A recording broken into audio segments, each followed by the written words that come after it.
happened last session? I would like to if I could remember. I would also like to if I could remember. I think we were going to the funeral, and then there was some deals being made. Yes, you guys were in the middle of prepping for the funeral. Last session, I don't think, Quan, you were here last session, right?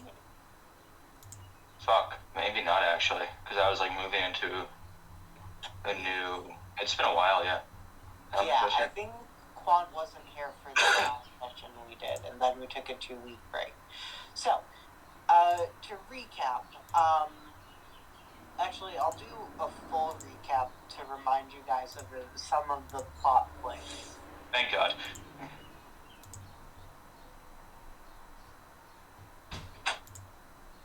So, I guess I'll just rip off something from somewhere else. You magical misfits have been going to school for a month or two now. During the first month of school, a section of your party took on a false Hydra, which you realized was let in by one Madame Macabre. Towards the end of that section, one of your classmates and friends, Thomas Thuasa, was tragically killed, open parentheses, close parentheses, by a terrorist organization which has ties to the National Chinese, God damn it, I remember a company that has ties to the Chinese magical government, which led to, they got ties to everything in China. Yep, which led to Akemi having to transfer to this school. You also met up with Laszlo Harrington, who is a affluential business boy. Business rabbit. Business rabbit. Yeah, there you go. Who has taken an interest in what your group is doing. You will be attending. Talk to me, and I just haven't talked to anybody else yet. Yeah. You guys will be attending the funeral of Thomas Thuasa, which, due to his neglect by his parents and family, is being put in a rundown, ramshackle little thing. So you will be taking about a week off of school, in which time you guys will actually be in, let's see, I think his family was either in Georgia or Alabama, so magical Georgia or magical Alabama, one of the two. Okay, hold on, I have to ask, are we in the ATL or are we in like Georgia? Because in that case there's no difference between that and Bama. What? Are you urban or rural? Yeah, basically, are we in the greater Atlanta metropolitan area, or are we in what is basically no difference between Georgia and Atlanta? You'll like probably be in metropolitan area.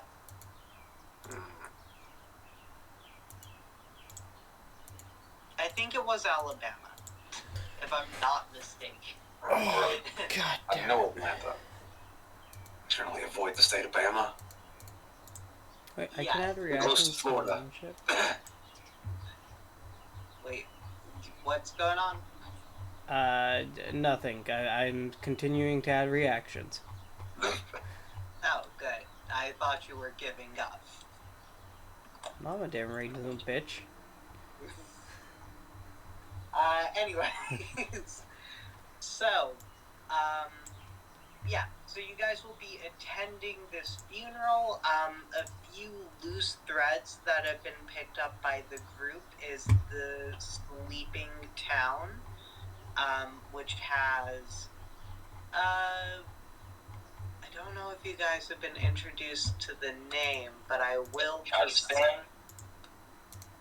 Not the town itself, the name of the organization that it has ties to. Do you know if I've mentioned that to you? I don't think you've mentioned any organization, but I don't have my notes with me because they're on an external hard drive that I did not plug into my computer. And that would take me a while to get. Cool. So I'll just say it. The sleeping town which has connections to the cult of Sloth. Oh, no, you did mention that. Sorry. No, you definitely did. What is the cult of sloth? Is that a common knowledge thing? No. Oh, no, Not. I have that on my fucking character sheet. I just didn't see it. Nice. Alright. Wonderful. Yes. The sleeping town in Kazakhstan, which you have to investigate, which has connections to the cult of Sloth. Which is something that you guys don't know too much about. I actually don't know if all of your party knows the name at all. I think that might just be some information that I know it, but that's it. Did you say Kazakhstan? Like almost a full halfway around the globe, Kazakhstan. Yes, I did say that. Okay. Just making sure. Dima's the only one who knows it now. There was mentions by one of your teachers, specifically the space one, that you could find more about it, not by traveling to Kazakhstan, but by going into the dark forest. There's a little bit of a connection there. You guys figured out some stuff about the Midsummer Court and the whole of the Sanderson Institute of Magic in general, including that they seem to be more the inside of some entity.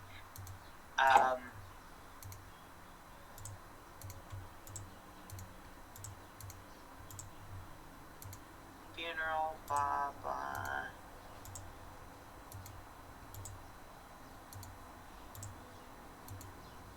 I think... Oh yeah, and you guys are under the threat of assassination at Thomas Thuasa's funeral.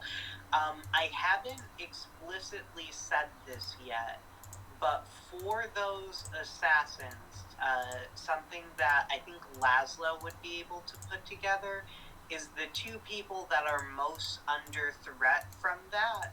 Like, the two people the assassins would care about most is Akemi and Laszlo. Like, Laszlo, you can probably guess that assassins might go there specifically for you. Nobody knows I'm going except for, like, these chuckle fucks, and they ain't told anybody I'm going with them, have they? No. You guys have literally been wandering around the marketplace of Wizard Town and talking about it loudly. Oh, fair enough. I thought we'd been talking about it amongst ourselves while walking quiet hallways at school between class. No, we aren't quiet, unfortunately. You thought we would put in a modicum of forethought? No. Fair enough. We were talking about this while Dima was slammed into a wall on the other side of the street while you were talking to Susan. Yeah, that was pretty funny. Well, I mean, to be fair, Susan is going to be there. Yes. Like, I'm not saying you guys haven't done enough to prepare for the assassins. I'm saying you 100% weren't quiet about it.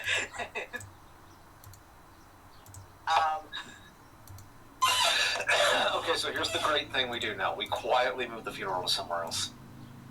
Then we're going to show up to a field in the middle of Alabama and be like, what the fuck? Anyways, I'll mention a few things about the funeral that... Would any of you guys have investigated the venue for the funeral? At all? Well, all I've been told is that I'm getting dragged along with it because they want me to go. Sounds a bit rad. I'll say that Laszlo's probably prepped enough to have looked at where it is. Give me a brains roll. DC... Not hard. 8. Okay.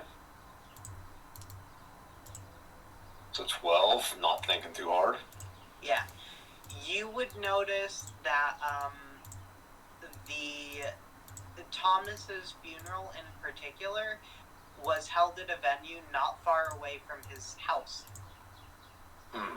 which has been repossessed by the Magical Council and is not really being used, but like essentially no one's been in the house since everyone died, and you guys could technically probably break into his house.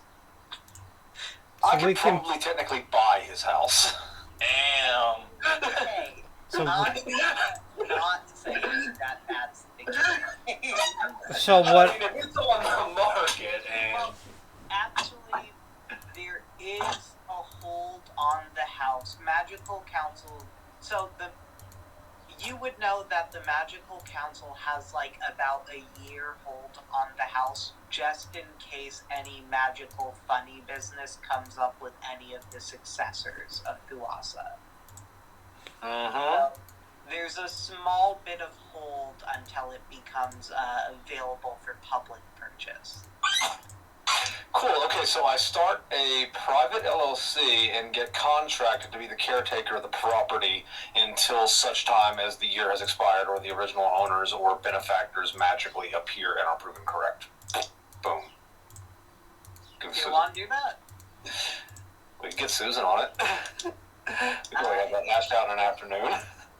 Call Susan and ask her to ask him to get onto that, and he just replies with, "Yeah, I'll look into it." It'll take like, this is bureaucracy, so it takes a while. Yeah, hold on though. That was just an idea of how I can handle it though. Why would I do this exactly? Knowing about the property and why it's being held? Why would I want to do that? That's the real question though. For Before we shits say and I've done giggles? it. What? For shits and giggles? Not quite my style. That's more your flavor. Fair enough. God, there are so many posts in here.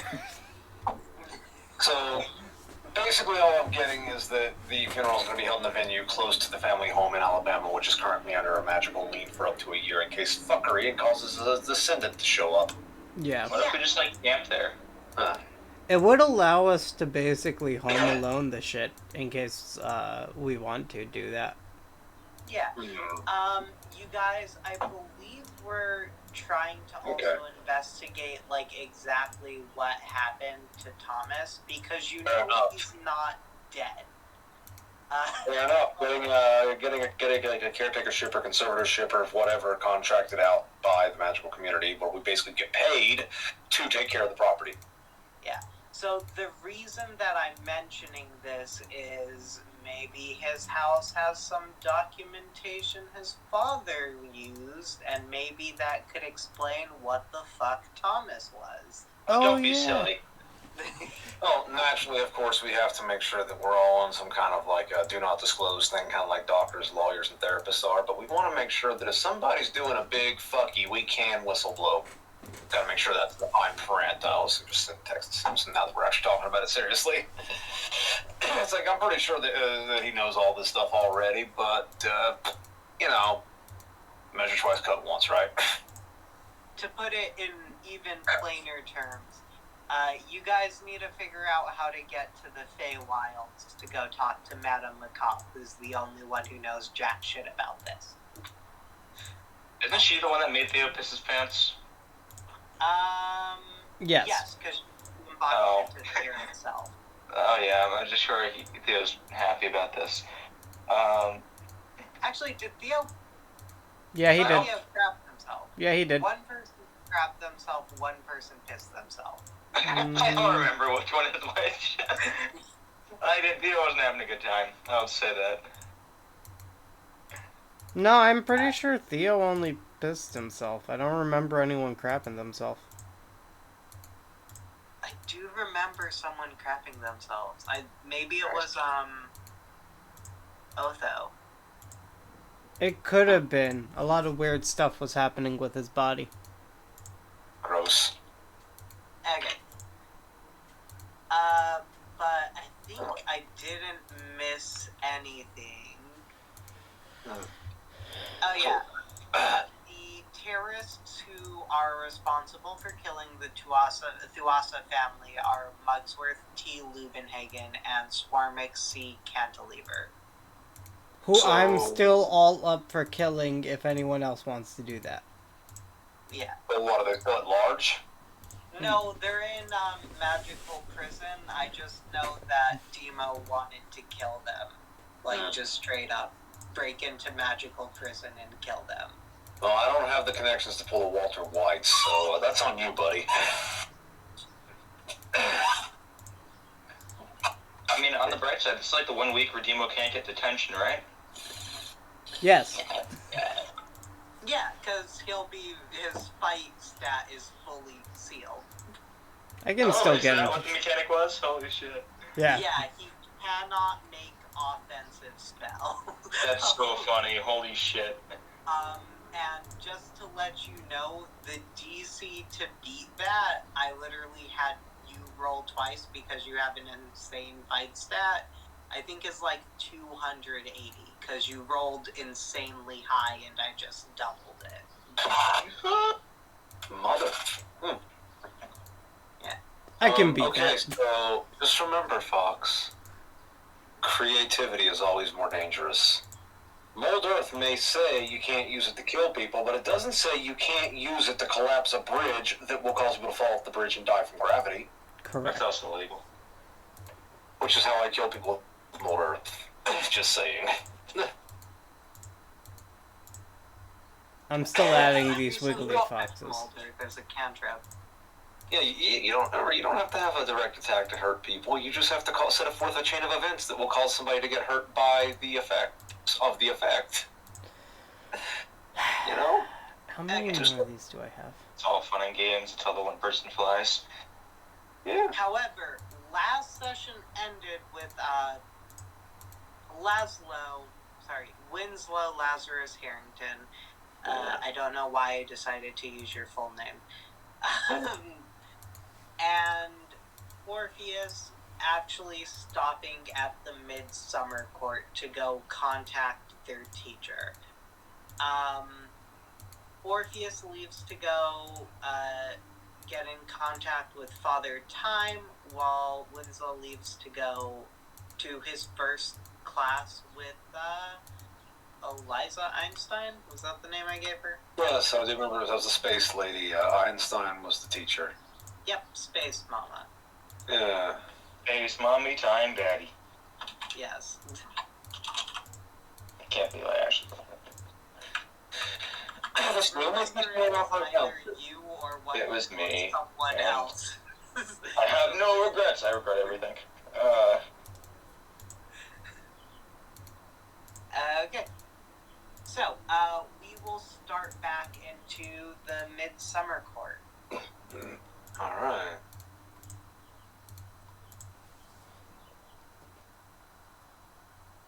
And I guess we'll start in Eliza Einstein's classroom because two of the PCs are currently there.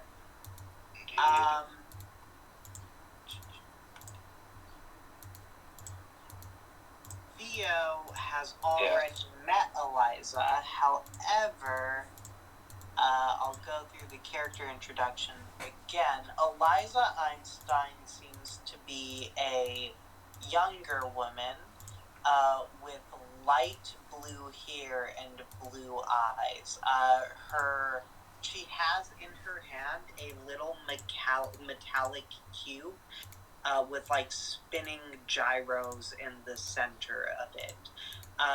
The cube itself floats in her hand, and every aspect of the middle portion of it also seem to be unaffected by gravity and like the laws of physics in the outside world, spinning as freely as they please. It seems that we have a new student.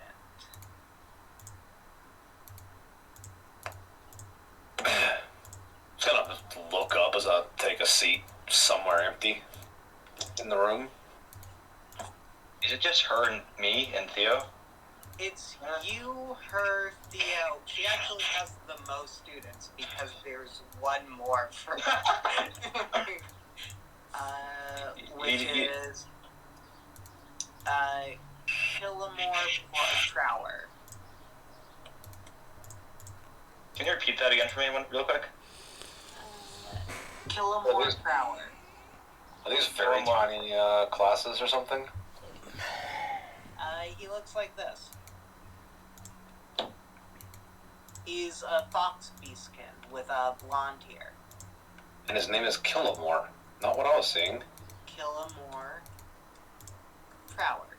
Dude, like Killamore, you expect like huge muscles, 8 feet tall. Yeah. It was like he will rip your head off in a fit of like he's always under like one leaf blowing by him in the wrong way away from a roid rage moment. Yes, you would expect that.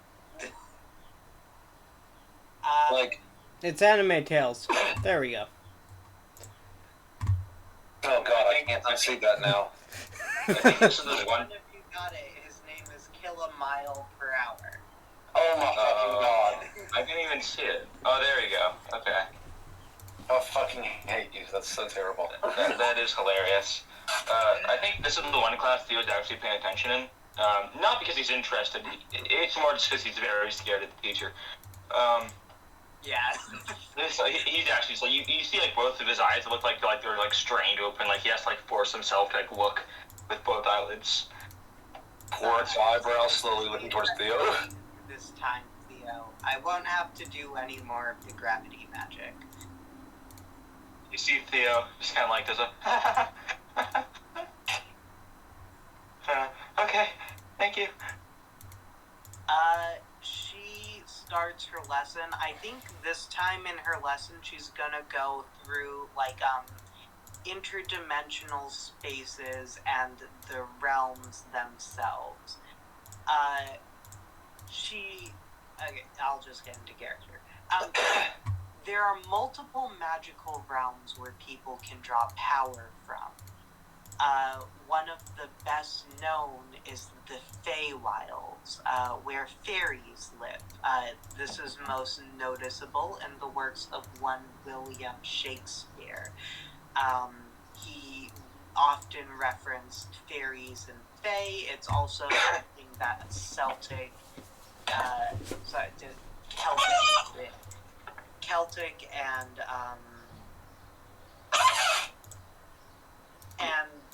Irish folklore follow on rather frequently.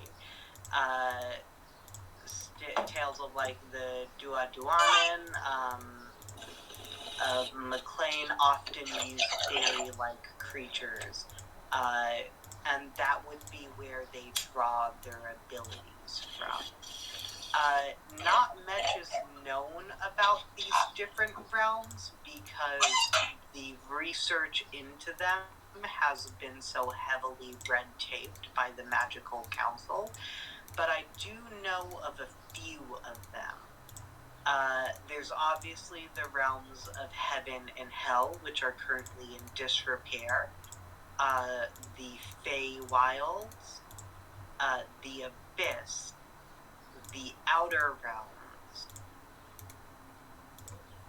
and I believe there is 5 more, which are lower maintenance than the other ones, but are equally as red tape. Why all the red tape? Because of the sources of magic that people can draw from, it's considered taboo for most of them. Like, no one knows if you're going to a realm to go visit Titania, the Fairy Queen, or if you're going to go visit Amadeus, the one of the devils of the 9 circles of hell. Or just Satan himself. Wait, he's real? I thought the Nomad just made him up. No, he killed himself in God. I remember this. You're not there.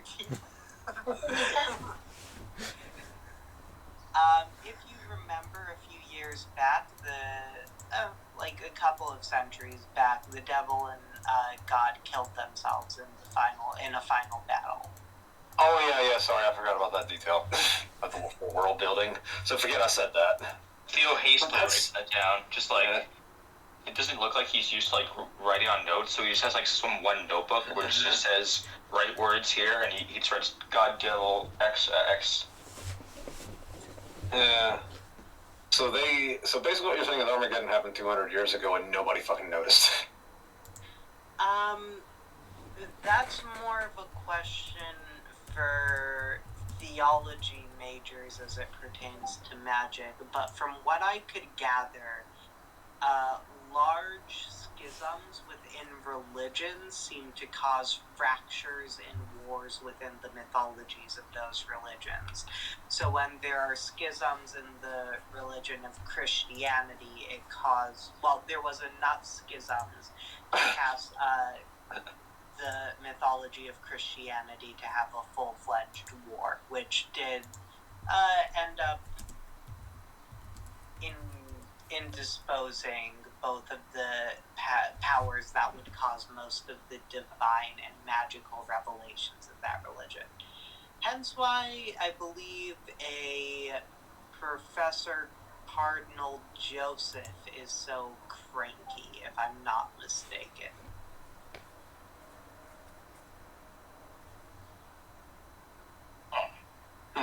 That's some pretty mean. Well, I mean, if you'd been among the humans for a week, you'd see how divided they are about anything involving faith. If you go among the wizards in a week, you'll see how divided they are. Oh, I've noticed that on the science front. Human nature. I've noticed it on the science front here. Which brings me to one question. Are you related? Yes, my father is Einstein. Professor Albert Einstein. I'm not as young as you would suppose I am. I don't know if you went down as God, but even if you look at me and think otherwise.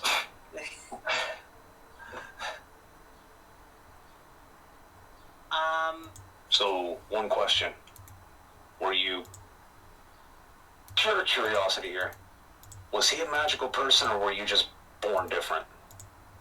My mother was actually a profound witch. However, they fell in love just because of love itself. So he was not magical, but he did learn about the magical world from my mother, and he did in fact use magic to help spur on some of the scientific developments that he came through.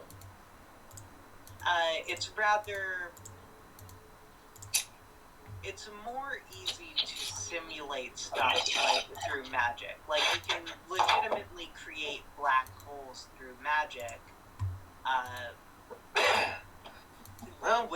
with safe parameters. Don't try going around making black holes, please. Oh, no, I don't have any plans to. I think I'd probably go the non-magic route and see if I could get some time at Google's quantum computer. Yeah. The simulations humans have come up with now are rather impressive. They're saying ER equals EPR now.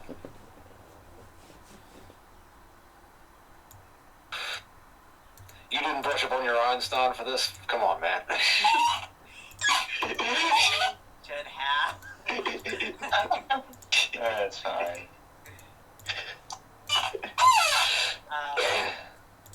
But she will continue on with her lesson as we hop over to our other PC, Demo. Hi, how's it going?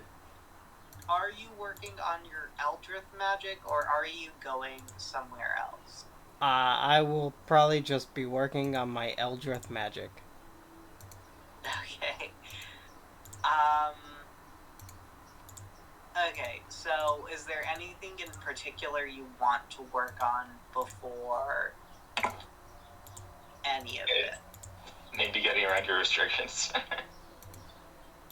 There is the egg you got. Yeah, I'll try to focus on hatching that. Okay. So this is going to be a hard DC. Your dad couldn't just give you like a fully in contact star emissary like immediately. This is a baby star emissary you're trying to hatch. But luckily actually this would not be offensive magic, so you wouldn't even be able to use your fight gem. Let's see. Charm? Probably. 1 sec. This is gonna be a DC of 25 on your charm. You want to get as close to half as you can. I know that's a tall order, so that's going to be... what's half of 25? 16? 17? 17. What, 25? Nick, 24 would be 12, so it's 12.5.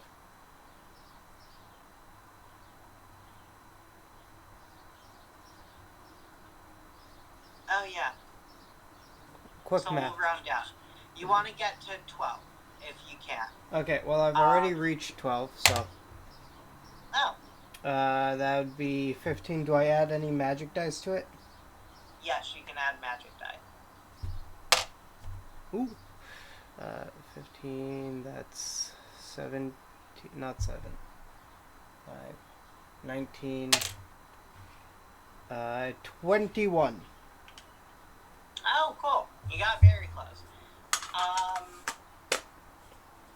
So, what is your charm stat even?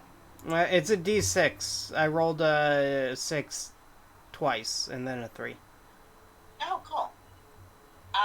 You managed to do exceedingly well in communing with this egg and getting it to hatch faster than it can. Lowering the DC from 25 to... What'd you get? I got a 21. Lowering the DC the next time you make this check to 15. So you lowered it by a full 10. Awesome. However, you don't manage to fully break through the egg yet. It's warmer to the touch now. Warmer for you, so like it's burning hot to the touch. You can feel movement in it, but there's no cracks forming on the shell yet.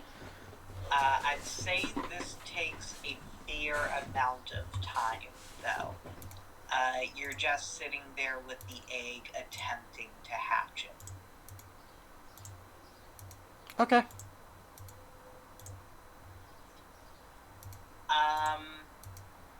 But your guys' classes at the Midsummer Court finish up. Is there anything anyone wanted to do in the Midsummer Court? You can go access professors that you don't actually take the classes of and talk to them if you would like. Theo tried to search around for people that know about the Cult of Sloth, because if he thinks that they're connected in some way to this thing, he wants to see if he can get any hooks on that. Like it's like a history or deep cults profession stuff going on, or somebody that would know that. Give me a brains roll, DC 8. Oh, you know it. I love when I roll brains. 10. Sweet. Okay. So, Eliza told you of, like, what she knows about it. Yeah. People that might know a bit more about cults is the professor of shadow magic, Belphegor Tinnitus, and the voodoo professor, Papa Legba. Cool. I think he's gonna go to the shadow cult, or the shadow magic one. Okay. And you would know that shadow magic means infernal magic, demon summoning, and Gotcha.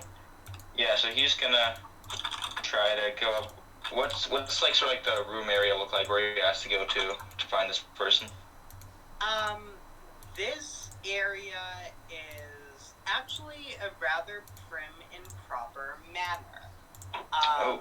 It is a large building. It is a large building with a multitude of rooms. You can see the shadows themselves seeming to dust the outside and take care of plants and stuff. All right. He is going to just like walk up to the front of the manor and just do a little quick 2 knocks on the door. Have you ever had the experience of like when you're walking somewhere at night, you like see shadow people at the corner of your eye? Sure, yeah. Just kind of like that. If anyone has had that experience, that is essentially what you see as it opens the door to this manor. It is a being made entirely of shadows with white, piercing eyes. You can't make out any discernible features in this thing except for like where its eyes should be. As it opens the door, you see it gives you a forced smile of forming a mouth with like a beam of light piercing through the shadow as it beckons you in. Thank you. I can never greet you guys at a door just with, you know, a normal person. The door opens. The door opens. Yep. As you walk in and follow the shadow figure to a seating area, you see a young man sipping some tea. He just kind of sort of. I'm sorry. Or what was he gonna say? You must be one of the new students to the Midsummer Court, right?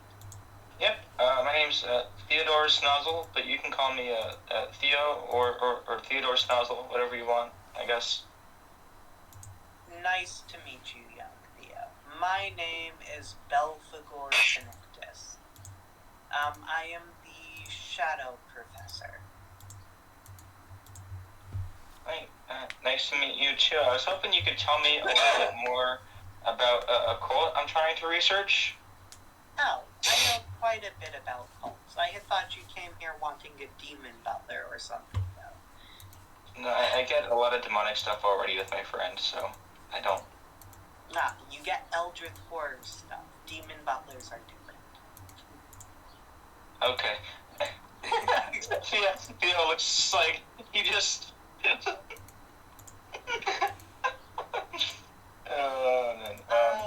But please do tell me, what cult are you looking for? The cult of the sloth specifically. I've heard like they're connected to the sleeping town of Kazakhstan. Ah, a cult of one of the 7 deadly sins, you say? Is that like a group of gods?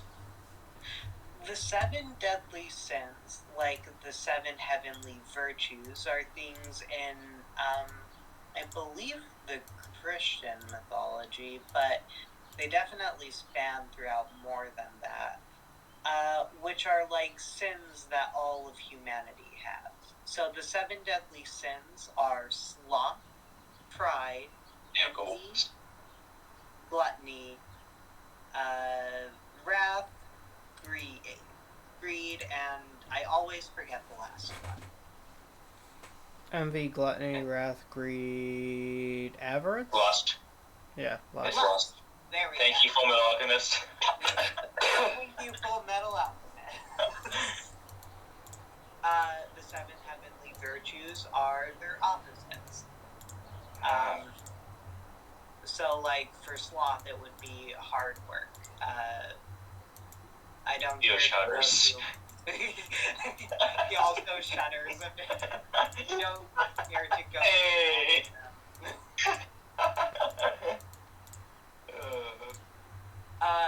However, the cult of sloth.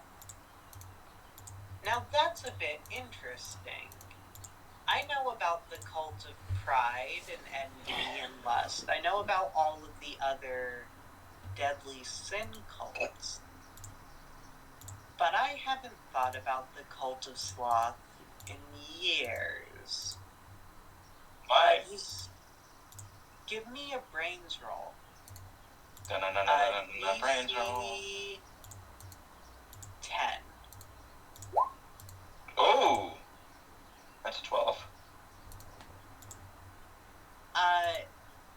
On his face, when he's trying to remember the cult of sloth, is almost a pained look.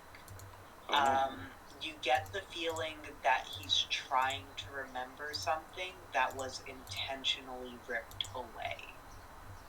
And you get this feeling because you can see the actual thought.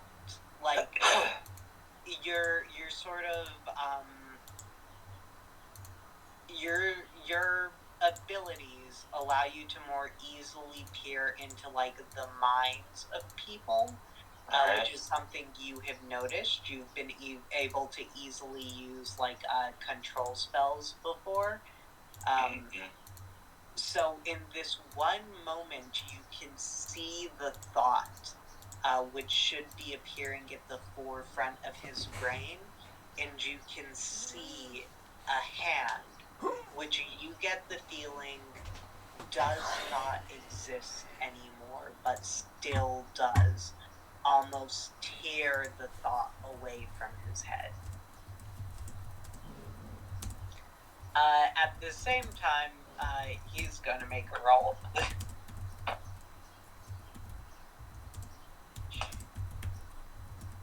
Okay.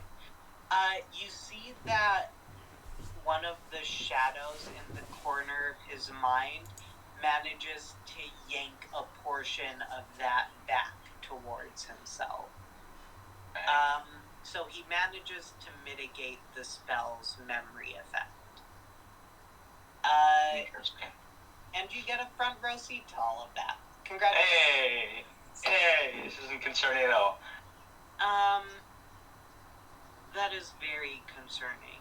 Any magic that can affect A, a professor of the Midsummer Court, and B, a professor of the Midsummer Court while they are inside the Midsummer Court is a very powerful spell indeed. It seems like this particular cult was essentially ripped from the face of the earth. Maybe even the face of reality itself. But I can tell you one thing. You have just asked me about the cult of sloth. I can tell you that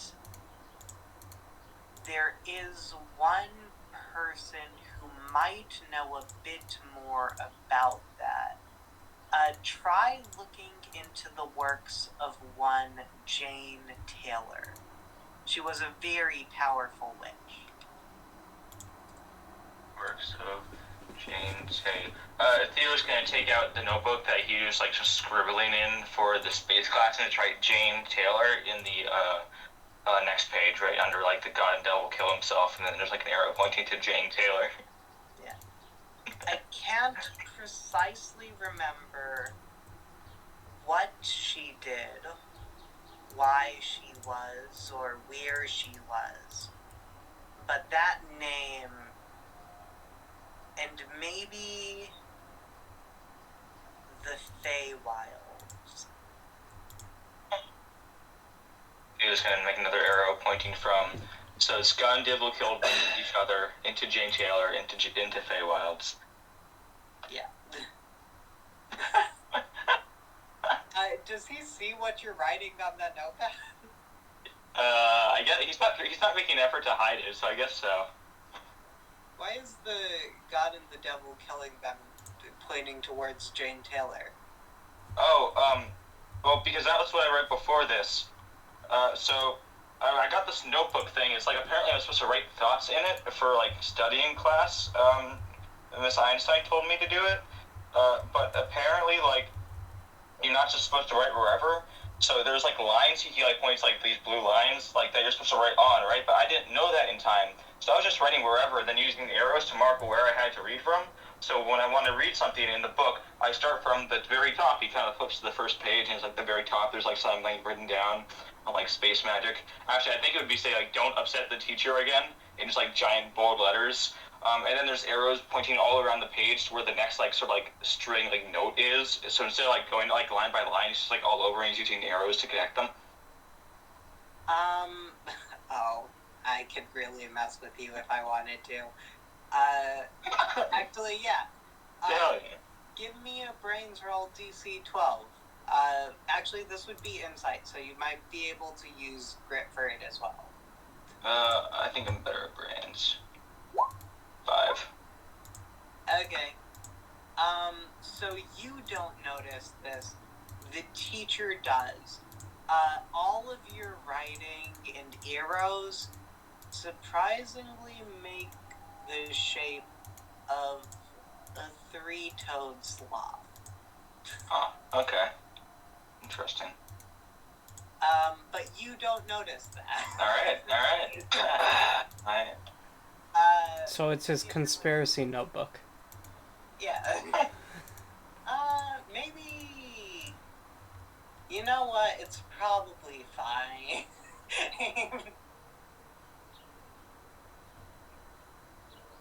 Yeah, it's fine.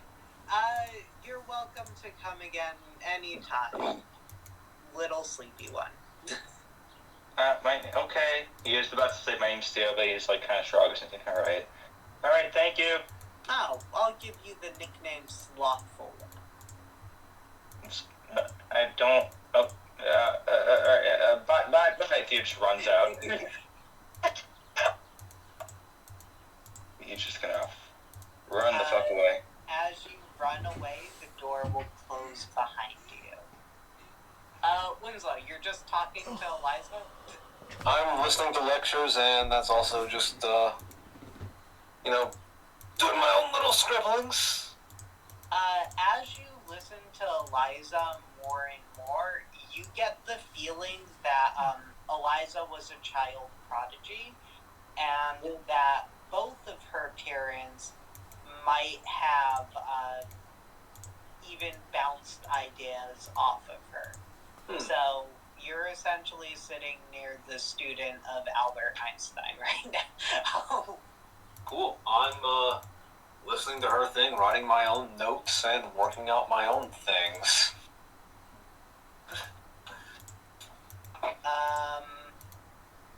Okay. If there's nothing else anyone wants to go investigate in the Midsummer Court, I can't think of anything I should do other than attend class.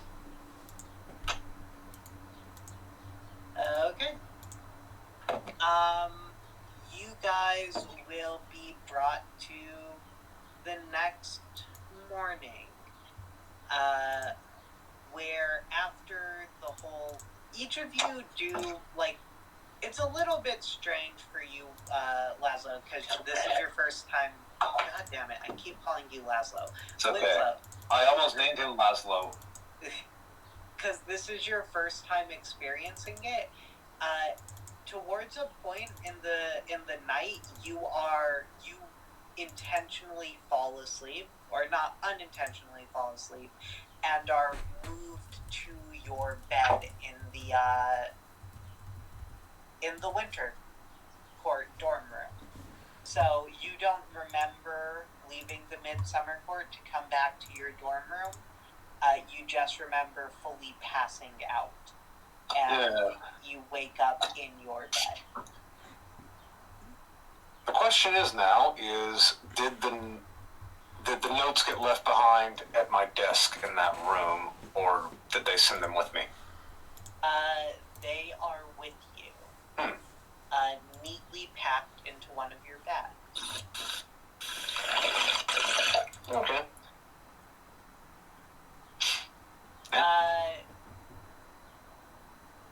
But everyone's getting up in the winter court for another day of learning. Yay!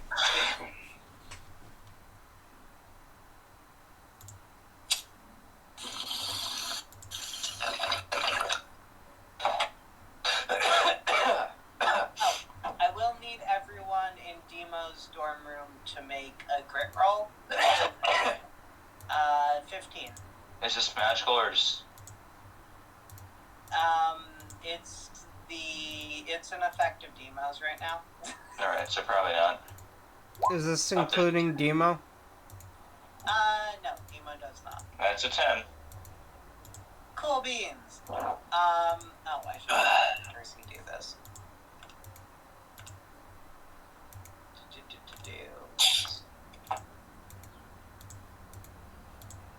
Under Percy. I organized everything, so now I know where people are. Good job. Ooh, nice.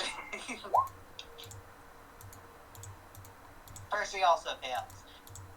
Both you and Percy wake up in what is essentially a sauna as Rotten Bartholomew is blazing like the fire of 1,000 goddamn suns.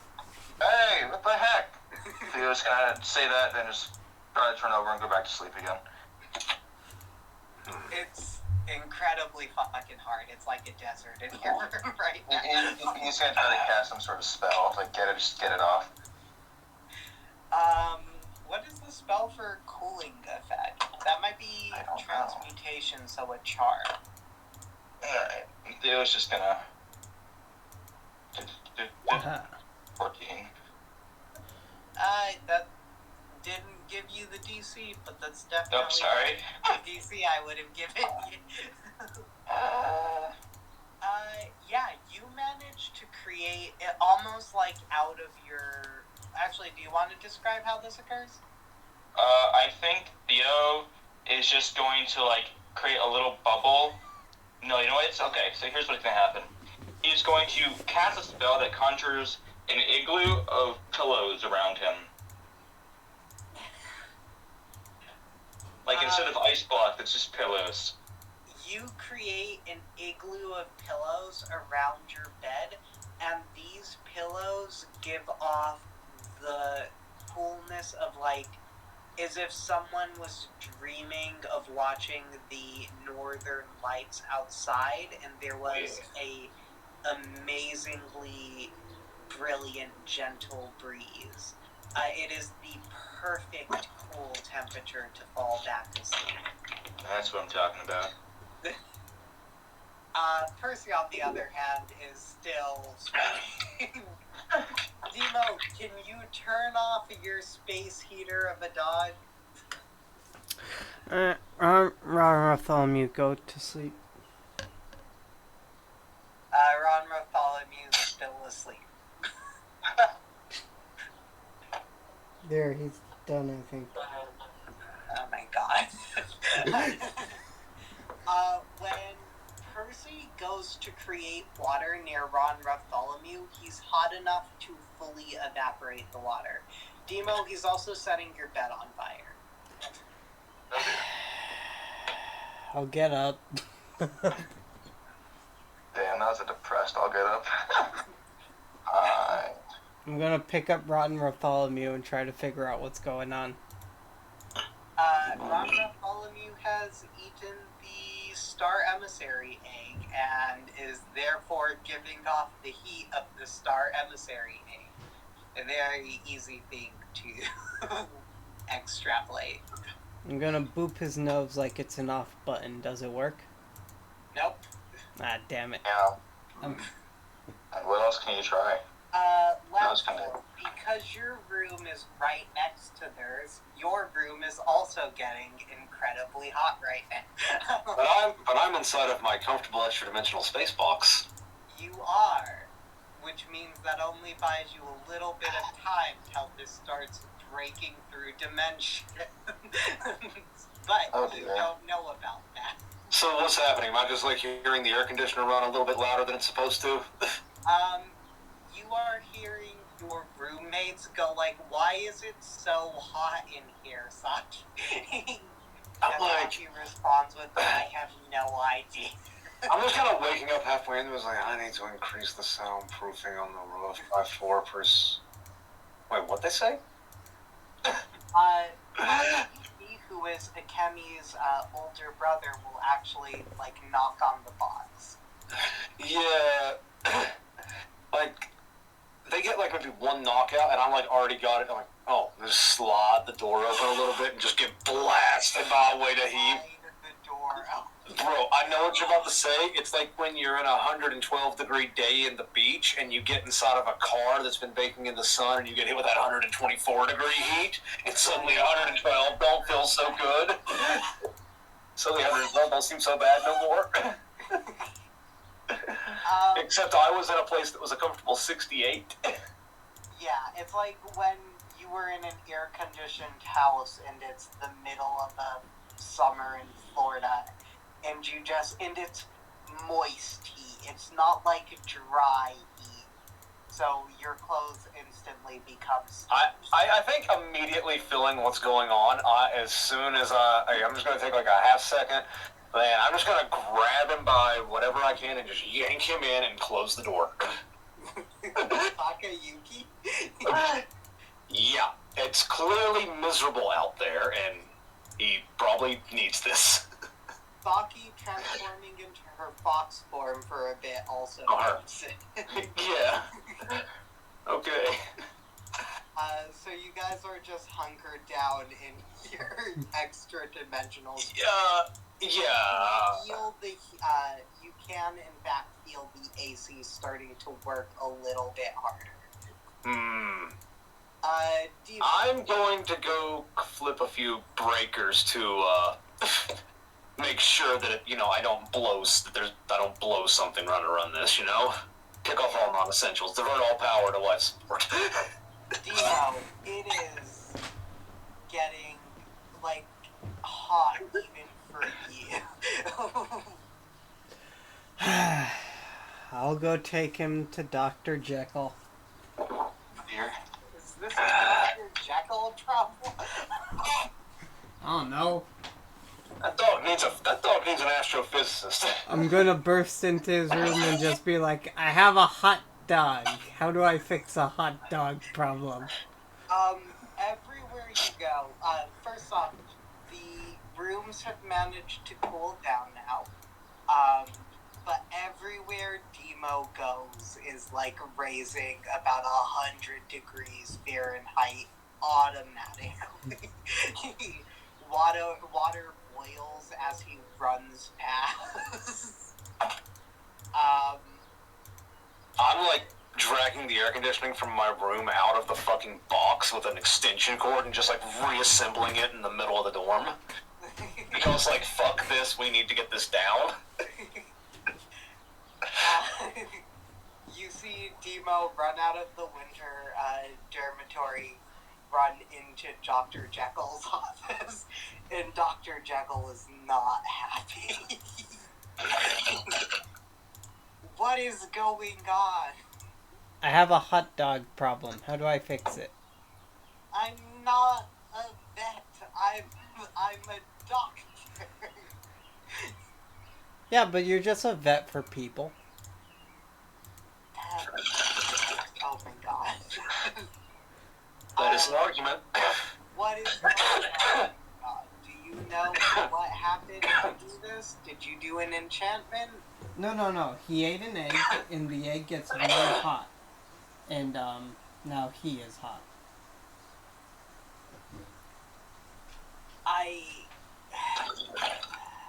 Have you had him, I don't know, spit out the egg? Well, I'm pretty sure that one, it would just have become a hot egg problem. And also, I'm pretty sure the egg can burn through the floor. Is there anywhere else you can store the egg? Yes, there is. Oh no. So how about you have him spit the egg out there? Okay. Off to the void we go. I'm gonna go to the, I need you to do a flight roll, DC 10. Oh. My flight is my D8, right? Yes, if you want to use magic for this, you can. Okay.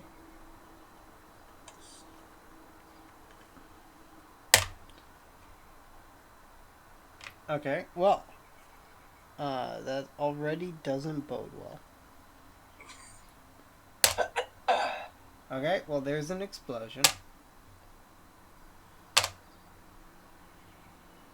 You said DC 10?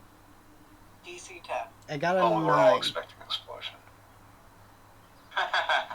You got a what? I got a 9. That's okay with the DC. One sec, let me see if I have an adversity token. This is actually, yeah, you can use adversity tokens on this. I have one. Well, I have 7, so I'll use one. You were just about to not make it in time for Rotten Bartholomew's body heat to fully melt the mirror that you need to go into the midsummer. Alright.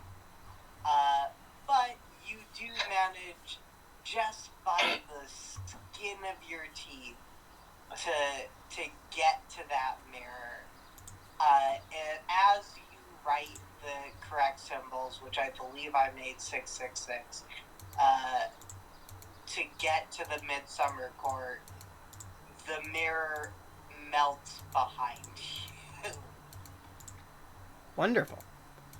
And I shall put him in the statue, the middle, the obelisk, whatever we want to call it.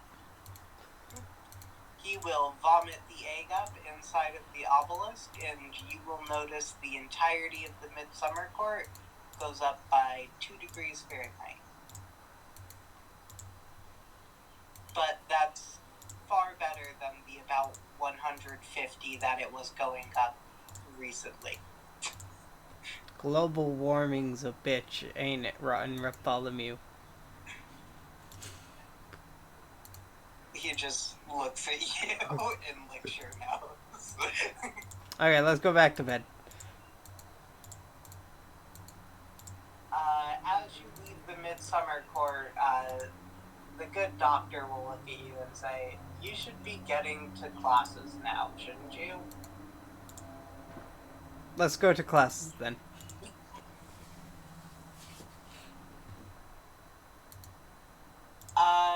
Lasso, after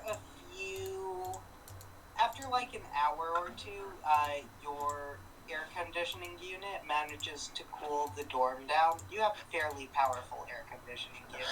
Did I? I figured I would have went kind of like cheap on it because it was only supposed to cover a small space. Oh, cool. Yeah, so I'm thinking it's more like, we're talking like, one of them 500 to 1,000 BTU box units that you get for like a studio apartment in a place that doesn't get above 95. Literally the one I have. Okay, cool. Yeah, and, they'll actually hold up to some higher temperatures than 95, but you put them in larger spaces and they're kind of useless. A bunch of the students, because the winter dorm is still, like, hot. Yeah. That's how heat works. Yeah, I'm sure anybody who doesn't know how to cast ice magic is coming in here. Yeah. A bunch of the students are helping out by casting heat magic. One of them's going around, like, the fact that it's more than 100 degrees in the winter dormitory has to be some sort of irony, right? Well, I wonder if I had some sheet metal, if I could fashion something that we could use to funnel all the hot air through to cool it down, like the old school analog air conditioners that you put on car windows back in like the 60s.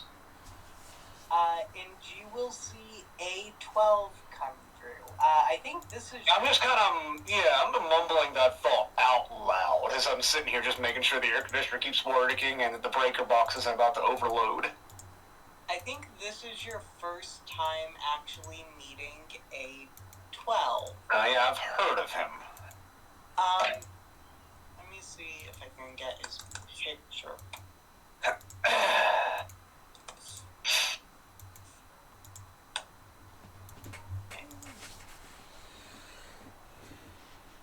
Dash 12? Oh, AXIA. Cool. This kid. He has, like, Very tiny.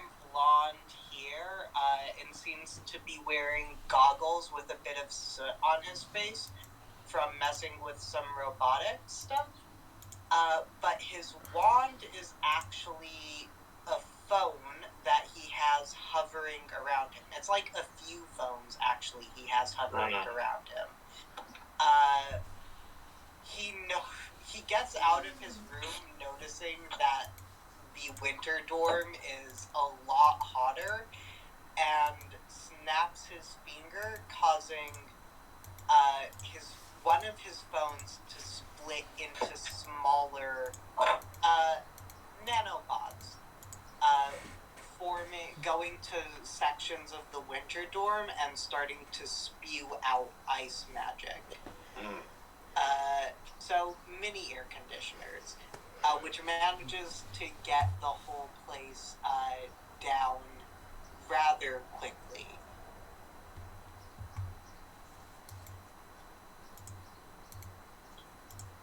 He'll also see an air conditioner in the center dorm and go like, "Whose is this?" Yeah, just kind of poke my head out. At this point, I'm just kind of down to like shorts and a fucking tank top. I'm just like, yo. So is it finally cooled down enough? Yeah, it's like a nice, cool 72 at this point. Doable. 72? Cool. I'm going no, to. 69. Nice. I'm going to kill the breaker, kill the air conditioner, unplug it, kill the breaker, drag the whole ass thing back inside, reassemble it, and spend however long that takes, and then make sure that I haven't fucked up any of the wiring. A lot of people help you with that. Some of them don't know the electronics well enough. You get enough, like, of the buff. There's very few buff wizards. All of the buff wizards come up to help you do this because they are grateful to.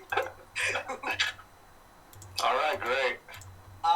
Which is strangely like more of a sense of community than you have ever felt in all of your time at school. So like before in the autumn court, no one would ever do this.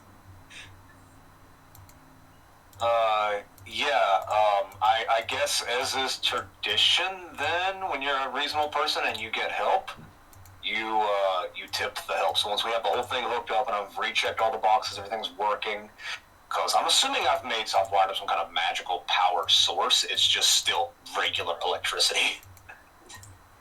Yeah. I gotta keep it compliant with the regular shit I bring in here and use. Mari, while you guys are working on everything, Mari comes out with like a popsicle. Yeah. I think I'll tip the wizards who help me or whatever, you know, like what's a fair tip rate in this society? I'll flip with them that. Give them money, they fully refuse. They were raised, right? They were taught not to take money for like business. But you guys are all supposed to be getting to classes, so everyone gets ready for their morning classes. Yeah. I'm just a little confused by that because, like, my side of the fence has always just been like, usually people who shit on the help, and I'm just the one that knows we shit on the help, and I'm like, how much do I actually pay the help? How much does it cost to live? Oh fuck, I should probably pay my help better. Theo, you are, I'm gonna guess, dragged to your next class. I assume so. It was so good, though. Percy also probably was working on repairing Demo's bed, which was caught on fire. Lovely. But yeah, you managed to go to your next class, which is... Fox, give me a random number between 1 and 10. 7. 7. That would be 1, 2, 3, 4, 5, 6, 7. Rooms with Lothric Vental Garden. PE.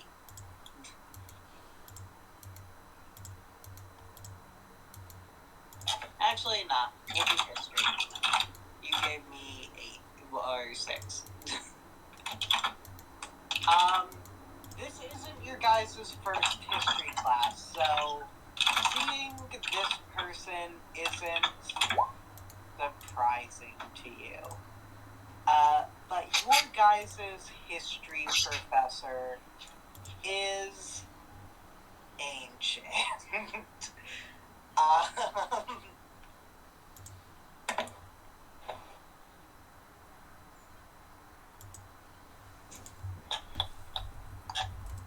Your guys' history professor is ancient. Let me pull up a picture again. He is bald with a incredibly long beard that reaches the ground.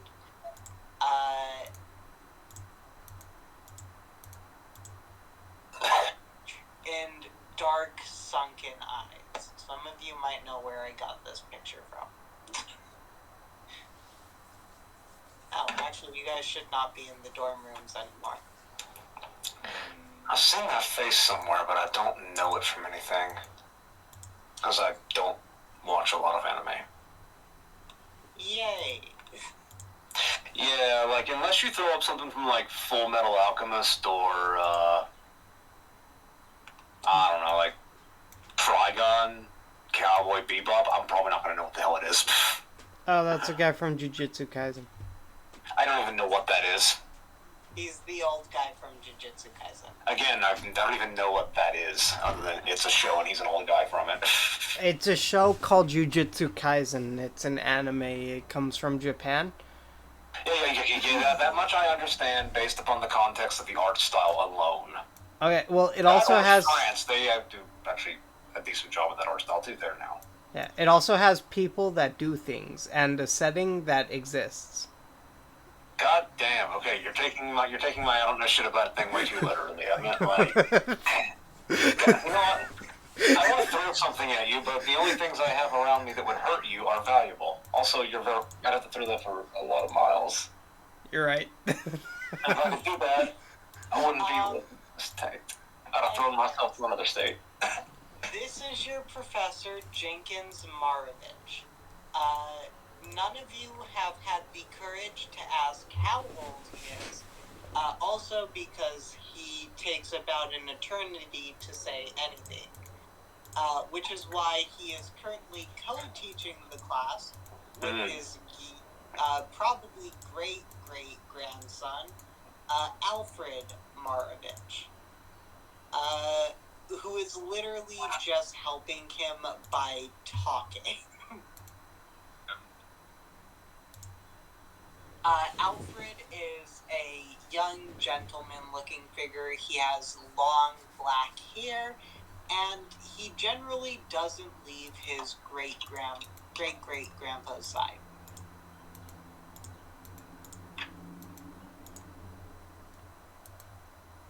Class, it's great to see you guys again. Today we will probably be going over the history of the Sanderson Institute of Magic. Isn't that fun? Theo's already asleep.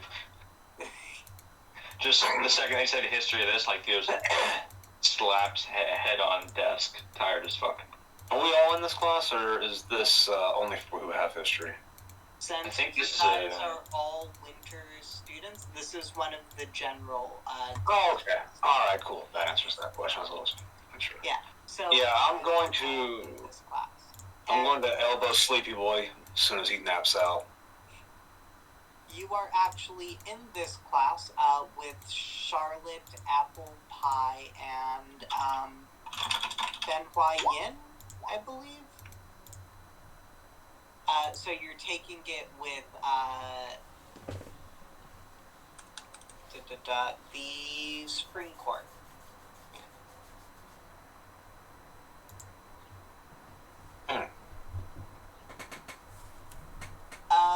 But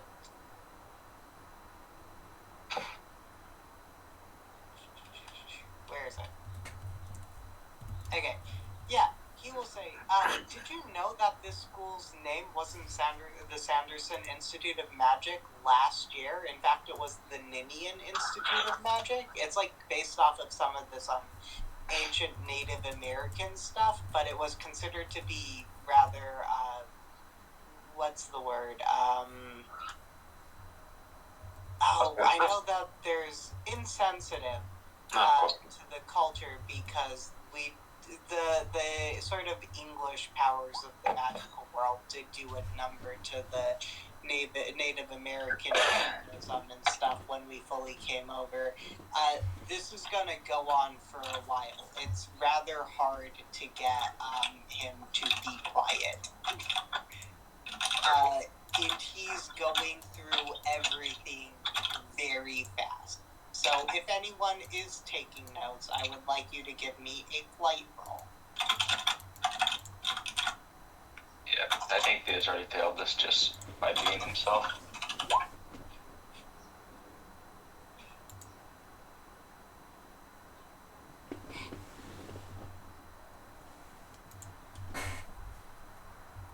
Okay, so what are we giving the flight roll for? Because I was answering Demo's question and not paying attention to the lecture. The flight roll is if you are taking notes to see if you can take notes as fast as he's talking. Okay, cool. Let me see if once I realize he's talking, we'll just see if I can catch back up. I will just roll normally. DC for this is 10. Well, I got a 3. Oh, boom. Winslow, you Yep. are doing amazing. Brain rewinds, and I just pull my laptop out of my bag and I'm typing like 150 words a minute or some shit. Yeah.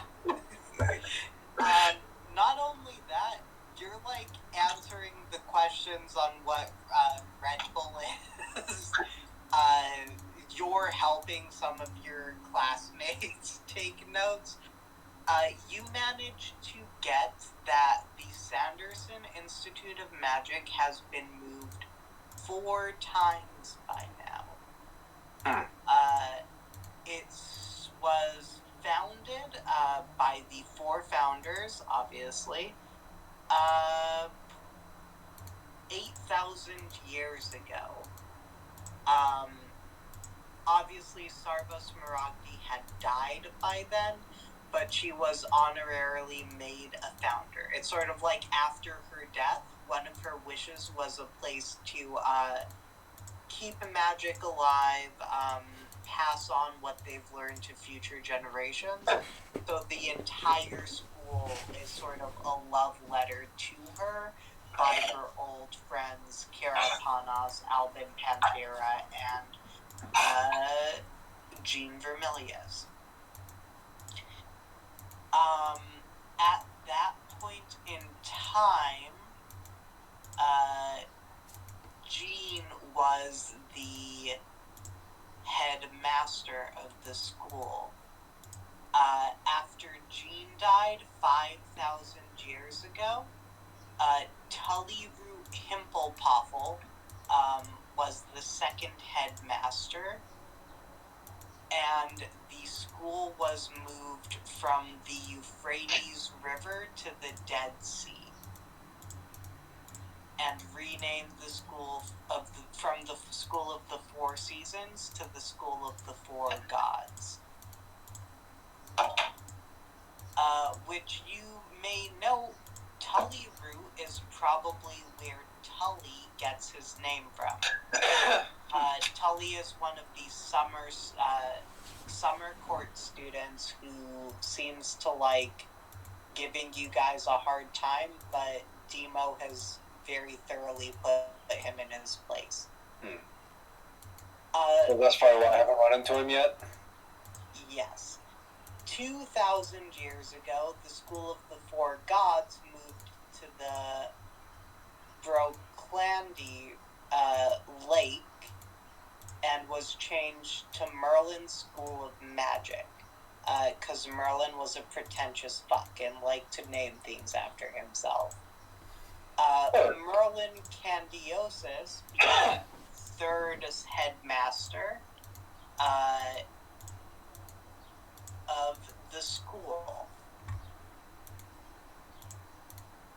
And about 500 years ago, the headmaster Ludicus Hysterion took over, changing it from Merlin's School of Magic, and in that lake to the place where it is now in Niagara Falls, and renaming it the Ninian School of Magic.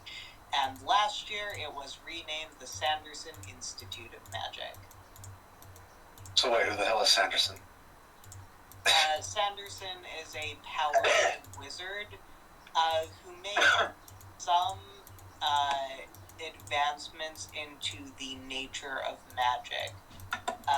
He made them about 20 years ago, so he's rather new. Praise be our Lord and Savior, Brando Sando.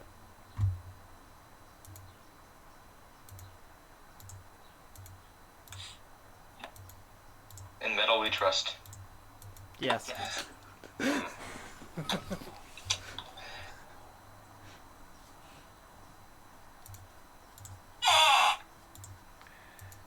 But that is the general gist of his lecture.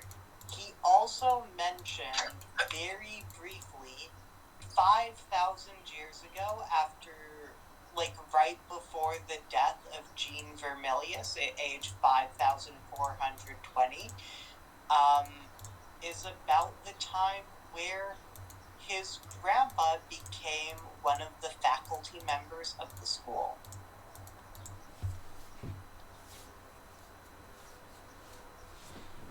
In other words, his great-great-grandpa is 5,000 years old. Minimum. Wonderful.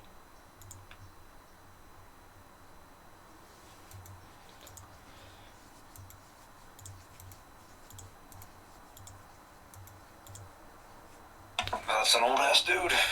God. Yes. I've gotten all the way to October 9th, 2021 in the Heap Ass channel, and there's no sign of it ending anytime soon. I will note this. The entire time that Alfred was talking, Jenkins has been saying the same thing, just incredibly slowly. So, like, in the time it took Alfred to go through the first paragraph explaining how the school was founded, his great-great-grandpa managed to say, it was about 10,000 years. I didn't That's figure the it out. only thing. And then you saw him look over to his great-great-grandson very slowly and say, it looks like he beat me to the punch. And that is the only thing he said for the second paragraph. I did. Is A12 in this class? A12 is your guys' upperclassman. He is not in this class with you. Oh, damn, I was gonna ask if he had a printer, because I'm pretty sure there's some people who need copies. 100%. I actually don't have one.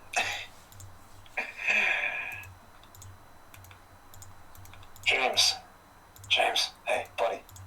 I need a printer. USB-C. Preferably one with a battery operated, small and portable, so I can fit it in my bag.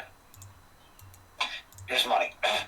Send a little disembodied hand wearing whatever crazy hat it's got on today off into the world. He is wearing a bright pink fedora. What's up? Must be new. I guess he's taking it for a test run. He is. I don't. He got a compliment on it. This is all telekinetic. You can tell sorry, not telekinetic. This is all him communicating, feelings telepathically, but you could sense that he got a compliment on it when he was trying it on in a store by a female disembodied hand. So he's wearing it now. Wonderful.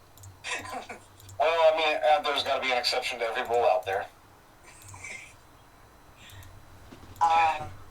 But yeah. You know, the fedora actually used to be a nice hat until some people ruined it for everyone else. The trilby was also a nice hat before it got lumped into the same boat as the fedora because people can't tell them apart. A lot of things get that treatment. Yeah. There used to be a day you could have just a mustache without being called a pedophile. Maybe Winslow will bring back the fedora. No, I don't think I will. A few things that I think probably remain in the past now that now they've become just so tacky. Like the mustache. You know, if you that, it becomes a fedora. I'm out now. Did you say a fedora? If you put your ears through that, never mind. Oh my god, a fedora! I hate it. Wait, what happened? I'm dead inside now. What? It's okay, we all are. Okay. Wait, why are you dead inside? I've been doing this for a long time now. Maybe you need to do it when we're not in game so you can pay more attention, buddy. Well, I'm very stubborn. I know. Challenged him to do this. I know you did. God, I didn't know it was going to go this far. I just thought it would be more Wiggly Foxes going forward, not Don't back. underestimate our commitment to bits. Anyways, but you guys have a free period after this if you wanted to ask any of your professors anything, or try and converse with this literal fossil. He has been around long enough to the point where fossils could have been made in that period of time. Seeing as how I'm not able to communicate with a living fossil via high-speed telepathy. But now the one thing I'm wondering is, does he memorize this guy's lectures, or do they have some kind of high-speed telepathy thing going on? It's not even the same lecture. Give me a brains roll. DC 15. This isn't that easy to check. Yeah, I'll be sensing some magic for it since I'm also checking for that in it. Yeah, you can use some magic.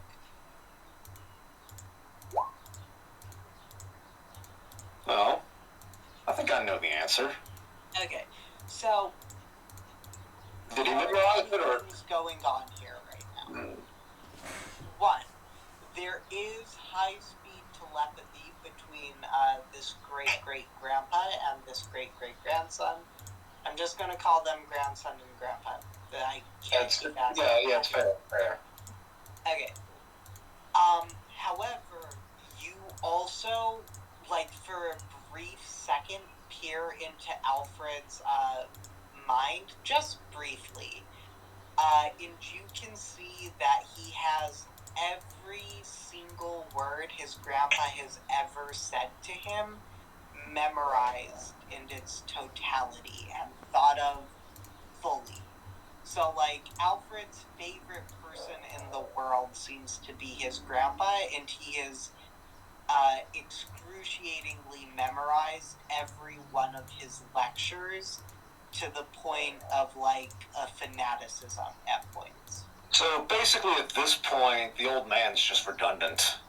The old man is redundant, but Alfred will never tell anyone that because he loves spending time with his granddad. So, combination of eidetic memory, hero worship, and high-speed telepathy. Fascinating. Absolutely no bitches. Yeah, Laszlo. You said how there's like Laszlo just kind of stops taking notes and just stares at him for a minute. Then he just mumbles. Then he just kind of mumbles at it. Into the mind of these two people, you will see that the granddad is actually picturing a beautiful lady with long red hair, who it seems, and this is, you get because you beat the thing by so much. Question for you. Can I tab over to like a little drawing program on the laptop and like draw this woman? Like from his memory? Yeah, 100%. I'll allow you to do that. Alright. I'm actually gonna pull up a picture of this lady. Alright. It seems he has fond memories of this lady, even though, from what you're getting from the memories, she was old enough to be his great-great-great-grandma. We're magical creatures. I mean, age gets a little bit irrelevant after a certain point. However... I mean, you know, well, within a certain point, there's... Yeah, we have, man. Yeah. I'm like, better clarify, because people get really up about that if you don't. His Yeah. pursuit of her was lost because she had been married to Phoenix. Damn. And Fucked by a Phoenix. was one of the founders of the school. This lady who you are drawing is Jean Vermilius. Cool. So this guy has met Jean Vermilius and had a crush on her. Right, yeah, Understandable. that's getting drawn, and if that's a good one, if I do good at it, because I'm kind of Want to give me what the heck is drawing? Maybe it'd be like, I feel like it's like charm because it's like arty. Actually, what's the purpose of the drawing? Is it like technical or is it like arty? it's meant to reflect what this guy sees. I'm drawing from his Okay. memory as he Let's sees go it. with how are you drawing? Are you drawing as picture perfect as possible, or are you? I'm drawing- I'm going for exactly how he remembers it, what I can see of that would be memory. brains. Yeah. With my 29 brains, then? I'll Okay, yeah, allow do it you to do it with your 29 brains. Okay, cool. Jesus Yeah, Christ. that in. You managed to print this out. Don't have a printer yet. But I do have. I don't have a printer yet. Remember, I sent James to go buy one. Did he come back Yeah, already? but you just draw it like a printer. Yeah. No, I'm drawing it on the laptop with an art app. You essentially Oh, you must managed do it. to get this almost photorealistic to how he has it. So, just heads up, Mhm. this would be just through the detail alone, Mhm. basically one of the only photos of Jean Vermilius. If she Throw it back to him. before cameras were a thing. Right, I'm just gonna save that. I'm gonna have to just get a printer later. I hope James hurries back. I'm gonna need this for later. Who's sitting next to me? Who's sitting on the other side of me? Because I know Theo's on one side, because I said I elbowed him and handed him a Red Bull's demo on the other side. I believe so. I'm not gonna save him. I need to get a printer later. I hope James hurries back. Wait, what the fuck just happened? Wait, what happened? I'm just looking over at my laptop screen, and then I look over at him and I was like, did I do that? Did you do that? I think I did that. One sec, let me see if I can randomly do a thing as well. Uh-oh. Real good picture. Percy's looking at it. Yeah, they were done talking, and I don't know. I stared at him, got a little curious, and I don't know. That just happened. Sometimes I just zone out and my hands do things. Lucky.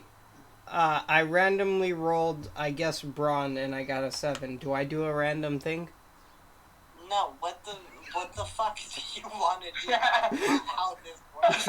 He doesn't know that. In character, he does not know That that. is really funny. Oh, in character, he's not rolling dice. Well, Yeah, he doesn't know what's going on. anyways, so I do nothing, and then I look back at Windsor. Yeah, I did nothing. I don't know how you did that. Yeah, I just was staring at him, and I had this image in my head of this woman, and I felt an urge to draw it, and, well, The draw. there it is. So you were staring at him, and you felt the urge to draw a woman? Yeah, it's like I could see her, not in my head, but his. Is this like a concerning psychological thing, or is it something we should just ignore? What'd you say?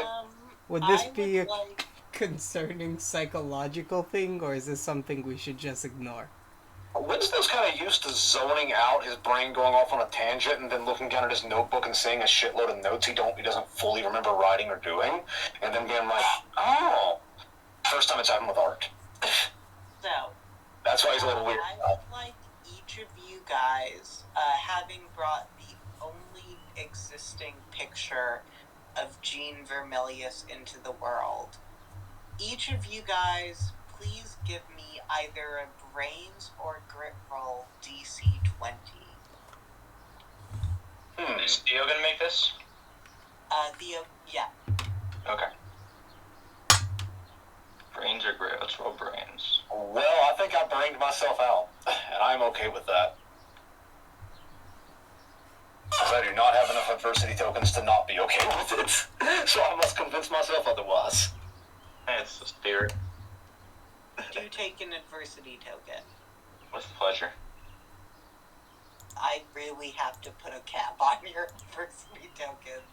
I'm honestly like I want to make sure this is like the right that I feel like I don't have a rule book on me, but can you just double check that like cool under pressure or not cool under pressure, easy going action just gives you if you fail. Like Easy going, you said?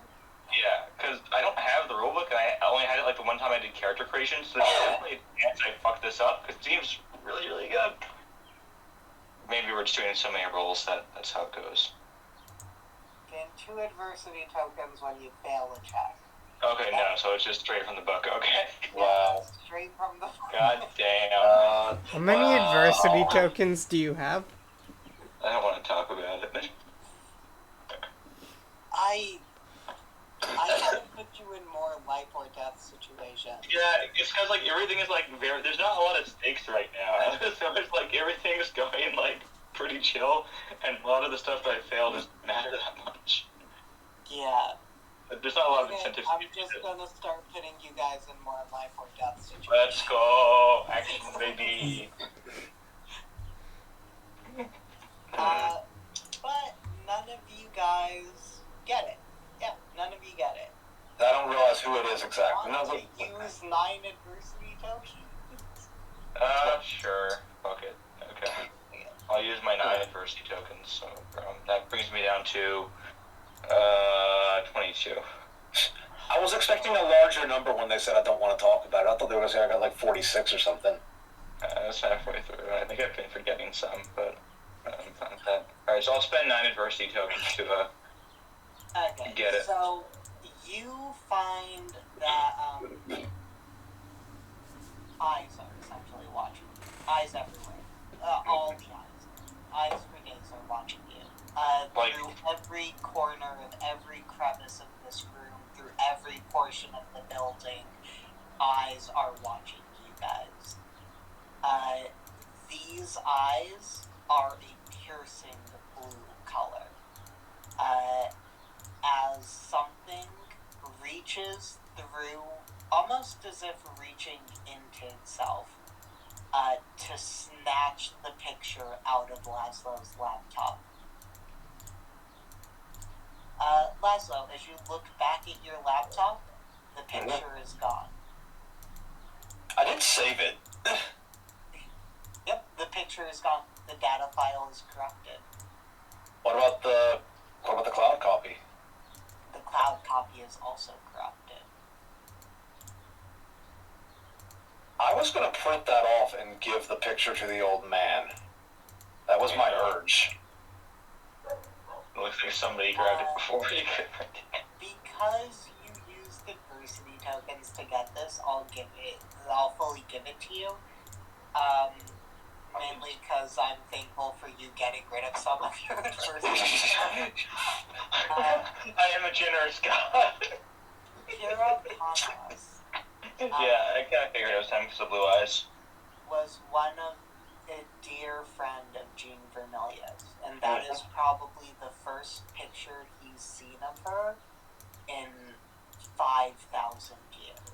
You would need a little sign for the bank.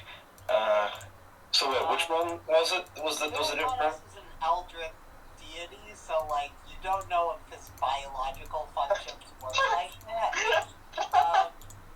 But he is you noticed about your friend Demo that he doesn't like being alone, so you can't imagine that Kira Panos does either. I think I have to do a body pillow now, so I'm not gonna complain. Yeah. Alright. He couldn't have just taken a copy for himself. He had to take the only one in existence. Just make another one. I don't think I could. It's not something that functions with reality as he would like it or anyone else would like it. This is more of I really want that. I'll be damned if the repercussions for you guys, at least if I can have it. But I didn't do a system backup immediately after that. Yeah. fucking finally. But I saw it, right? You did not see that.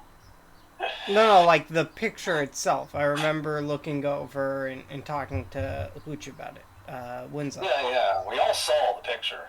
Okay. You guys all saw the picture. Can I try making another one? Because if I remember, Demo's actually decent at drawing pictures. Laszlo don't draw at all. He does technical shit, schematics. Shit, I didn't remember that occurring. You drew rather good diagrams, right? Yes.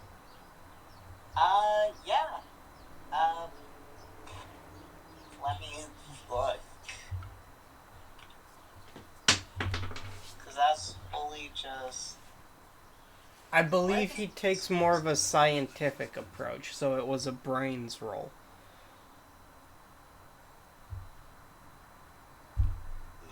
Yes, where... How the hell did it do this to me? Oh, I see what's going on. Yep, there we go. Character... yeah, you can make a brains roll, and I'll lower the DC for this because you've seen the picture and... And I can try to help him because I made it and saw the face the first time anyway. Yeah. DC 20 to create a photorealistic copy of this. Okay. We'll have to roll to successfully help. Alright, give me one moment. Helping means you can add adversity tokens to someone's roll. So I got a 23. Alright, sorry, I got the help rolls mixed up with Pathfinder somehow. Yep. Did you hear? What'd you say? I got a 23. Okay. Are you using magic for this? No, I didn't use any magic whatsoever. It was actually pure art skill. Just whipped out the crayons and went to town. You guys see Demo fully recreate the photorealistic image in his notepad. I am a true artiste. Why the heck do we have so many people that are just good at art in our group versus looking? I don't know, I'm maybe we should tell the old guy before that happens again.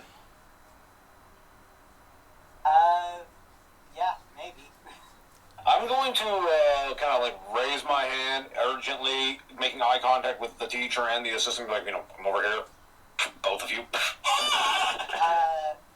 assistant teacher is rather quick in getting over. Mm-hmm. The old guy moves about as slow as the turtle from the broom.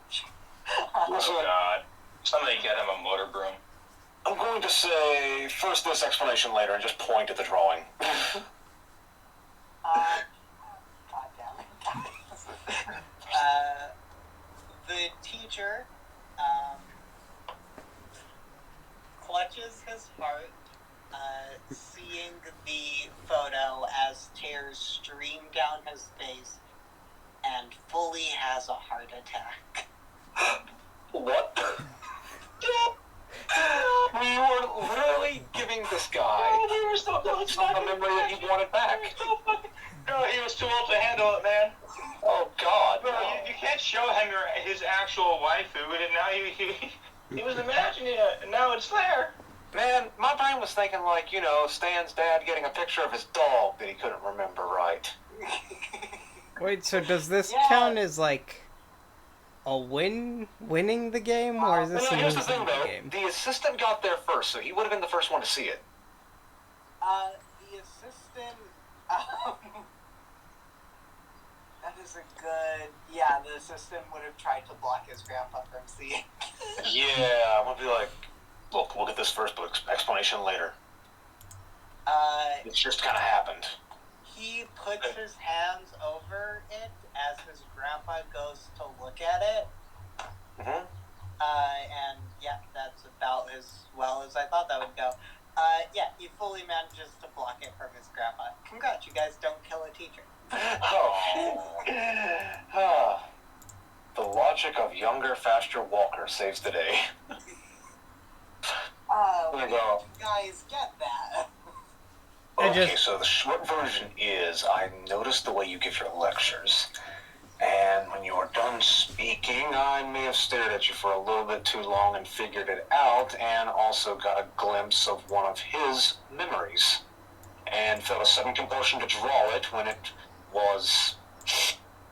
Well, look, I've got my own research to figure out why that just disappeared from existence, but then my friend next to me who saw it was able to perfectly recreate it somehow. I'm an amazing artist. My grandpa isn't too... His heart is very weak. We have to go get some more elixir from Nicholas Flamel later on, but just don't show him that for right now. How about you keep it and show it to him when you think he's ready for it? That would be great, but thank you so I much. feel like we shouldn't have this anyway. It just kind of happened, and it feels like it should belong to you instead. Okay. Wait, but I drew it. Whatever. Trust me. It doesn't matter. Trust me. And your guys' reputation meter with Alfred Marovich went up by a lot, and with Jenkins Marovich went up by a fair amount. Yeah. You guys have reputations with all of the teachers, by the way. Figured, yeah. Nice. Here's the funny thing, though. In the alternate universe where the old man somehow got there first, how well does it hurt our reputations when he realized, and we explained, we just thought you should have this. We didn't know that would happen. It would fully plummet, especially since none of you guys went to go do first aid. I mean, it happened immediately, as you said. We didn't have time to. Yeah, well, he had a heart attack. You guys can still resuscitate. Fair. Fair, okay, yeah. But yeah, that's sort of like showing someone. He has a very weak heart. Fair So enough. it's like a ghost literally popping up on someone, which is less special in the magical world. It's still unique. Yeah, so prepare him for it, or, when it's make it the last thing he sees if you have to, right? Yeah. I'm guessing that's what's going to happen with this. Now here's a question for the group. Does anyone have, like, essentially a photographic memory? I don't think so. Okay. So, maybe later on, if you guys want to redraw that picture, because maybe, I don't know, people can travel into paintings and books, you might have a bit of problem doing that. But that's for a later version of you guys. Yeah, well, I mean, anyway, even with the Brains 20, I probably remember things pretty clearly, but that was a once-in-a-moment thing that happened twice somehow. Yes. Between two different people in the same room within moments. That'll never happen again. Except for all the times that it happens again because we live in a magical world, right? I'm out of character joking around. No, that's I see. Okay. But you guys have a period of free time, which might have been taken up by that drawing fiasco. No, we used our class time to do that.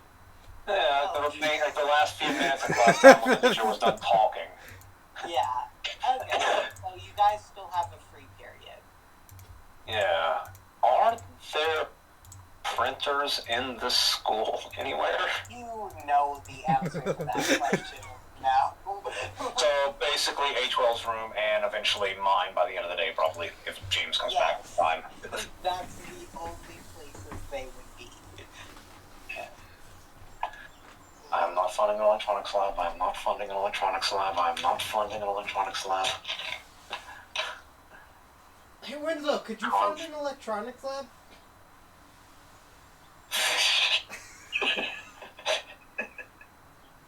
Conflict of interest, I believe.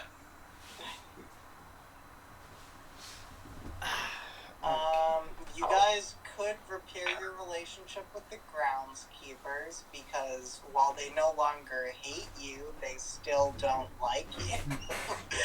Wait, what did they do to the groundskeepers? Blew up a couple things. Oh. You could go see the magical legalism professor or the wand making professor. There's a bunch of stuff you can do.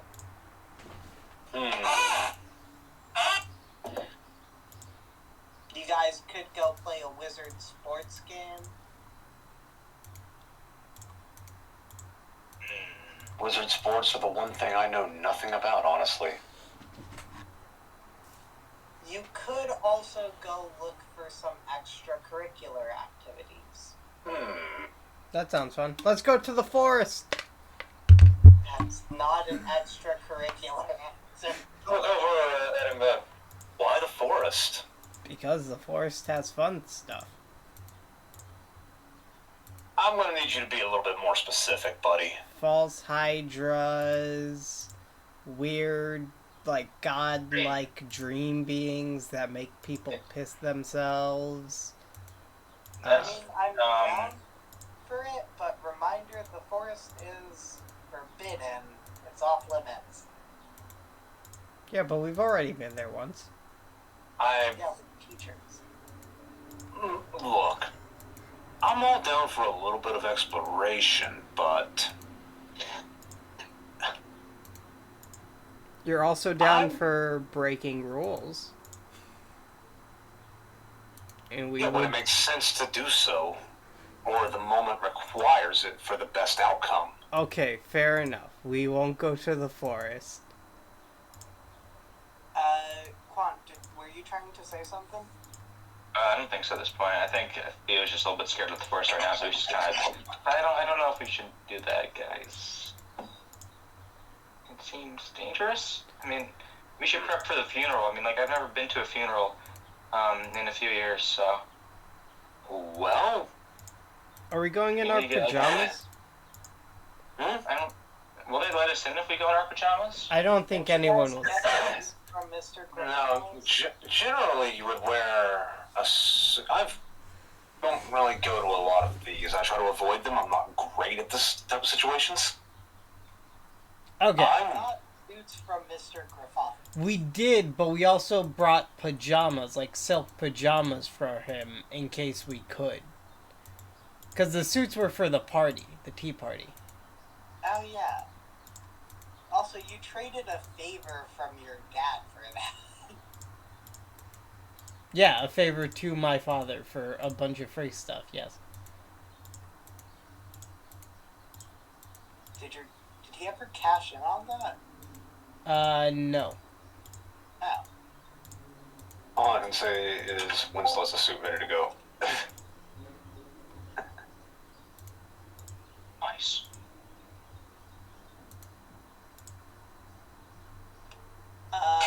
So... Oh, that is a nice suit. Yeah, I actually used the design of the crazy-ass old school type of shirt in place of a tie. Percy will chime in. If you were expecting danger at the funeral, we might want to talk to the divination professor. Not a terrible idea, and on that note, I have had the strangest urge to see if I could find a way to get an armor inlay in a suit before we head that way. Okay, so we're going to go talk to the divination professor about getting an armor inlay into a suit? No, I think we're going to talk to the divination professor about Percy. I'll let you lead that one, and then we're going to talk to who the hell does magical blacksmithing around here. Chromia. That one. Thank you, whoever answered. A little bit of a repertoire, because she helped you make your, Yeah, the thing.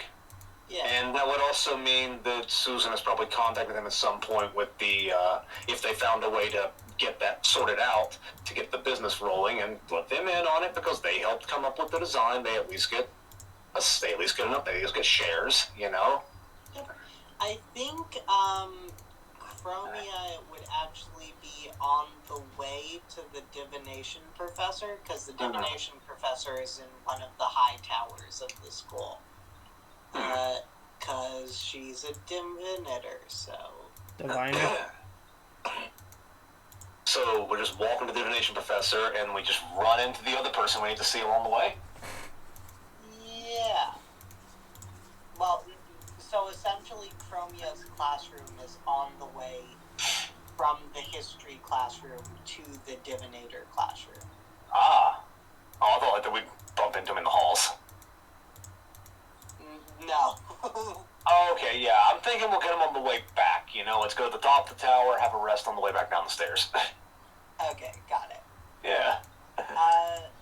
So, you guys get to Madame Gospolina's, tower. I think this is the first time many of you guys are inside of Madame Gospolina's tower.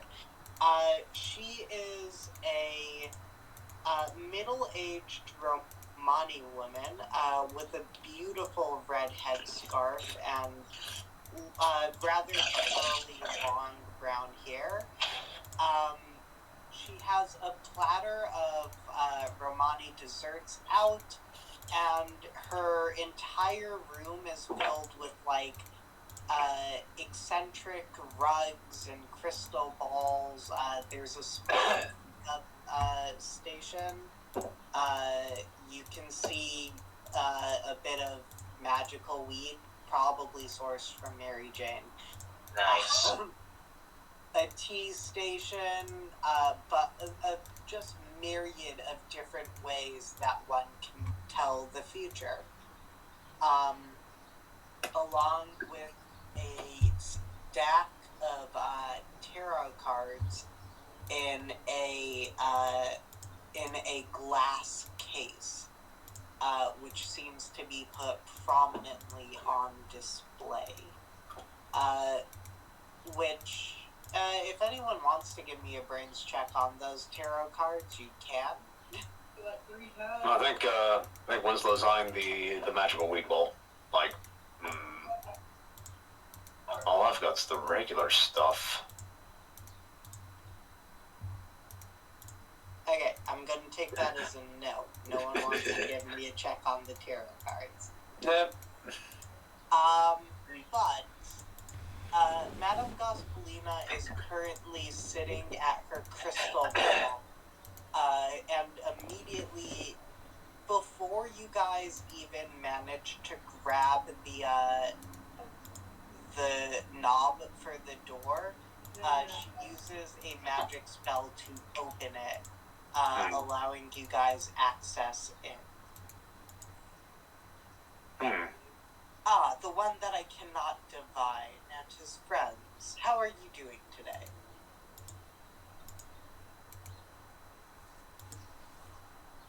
Winslow just gonna shrug and look over at the magical weed bowl and go, "Know some of that?" Not unless you are taking my class, young one. I mean, I've got the regular non-magical kind, 2-for-1 trade. You can buy some from Mary Jane. Wait, can I have some? Oh, I didn't know she was selling. Actually, I haven't met her yet. This will have no effect on you. You've already tried it. Wait, when? When you tried some of Otho's. Oh, yeah. Wait, that's what he gave me? Yes. It's cool if I smoke in here, though, right? I'm fine with that. Oh, finally, this sucks. I'm just gonna kind of roll up, just like pull out a little bag and start rolling up a joint. Like, I'll share it with you, Demo, and just light up right in the room. Though I will mind you to keep a bit of an eye on the smoke signals. You might be able to avert coming disaster. Wait, so can I smoke in here too? Brock It has has. no effect on me. I mean, But is it alright for me to smoke in here? Yes, but you can, like... Okay, I would like to force smoke out of my ears. God damn it. I just go, Divination's one of the things I know little to nothing about. I'm just gonna say, as I exhale, and big cloud of him pass over to Demo when he gets the permission to smoke. Yeah, there's And say, so what am I looking for in this? DC 7. What'd you want? Charm or Grit roll DC 7. Let's do... Charm. DC 7? I'm just looking at this big billowing cloud. I just exhale and going, on my thing, what are we looking for in this? Before, Quant, did you say something? Theo was just coughing a lot, and he looks ill. I think he's looking a little doozy. The smoke's probably getting to him. Oh yeah, we're totally offering you a hit if you want it. We should. Yeah, I'm good. I'll Thank pass. you. 7 on the Ask dot. the teacher, of course, if she wants in on it. Gospolina actually has the windows open as if she was already prepared for you to smoke. Oh yeah, we're absolutely sharing with her too. 7 on the dot, by the way. Yeah.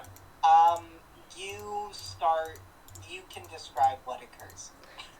You guys just see... One, he does take the joint from you when you pass it over. And he sucks in some smoke, and then he hands it back to you.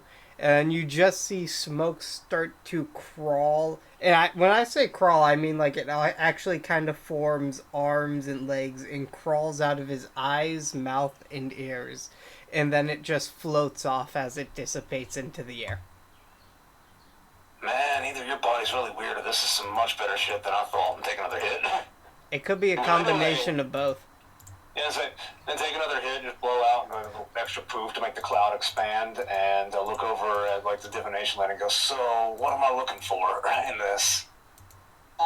You will see Madame Gospolina in looking at your smoke signals, like, rather intently, as she starts speaking. It seems all roads diverge to the place where the fairies meet, don't they? So we're going to the fairy forest. If you're going where I think you're going with that, I've had a similar thought. I will say, you're here to check for assassins in the funeral. There will definitely be some.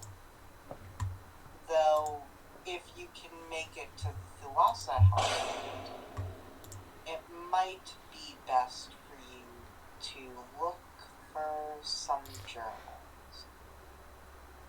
I'm the assassin. Oh, the Feywilds hold more answers than you know.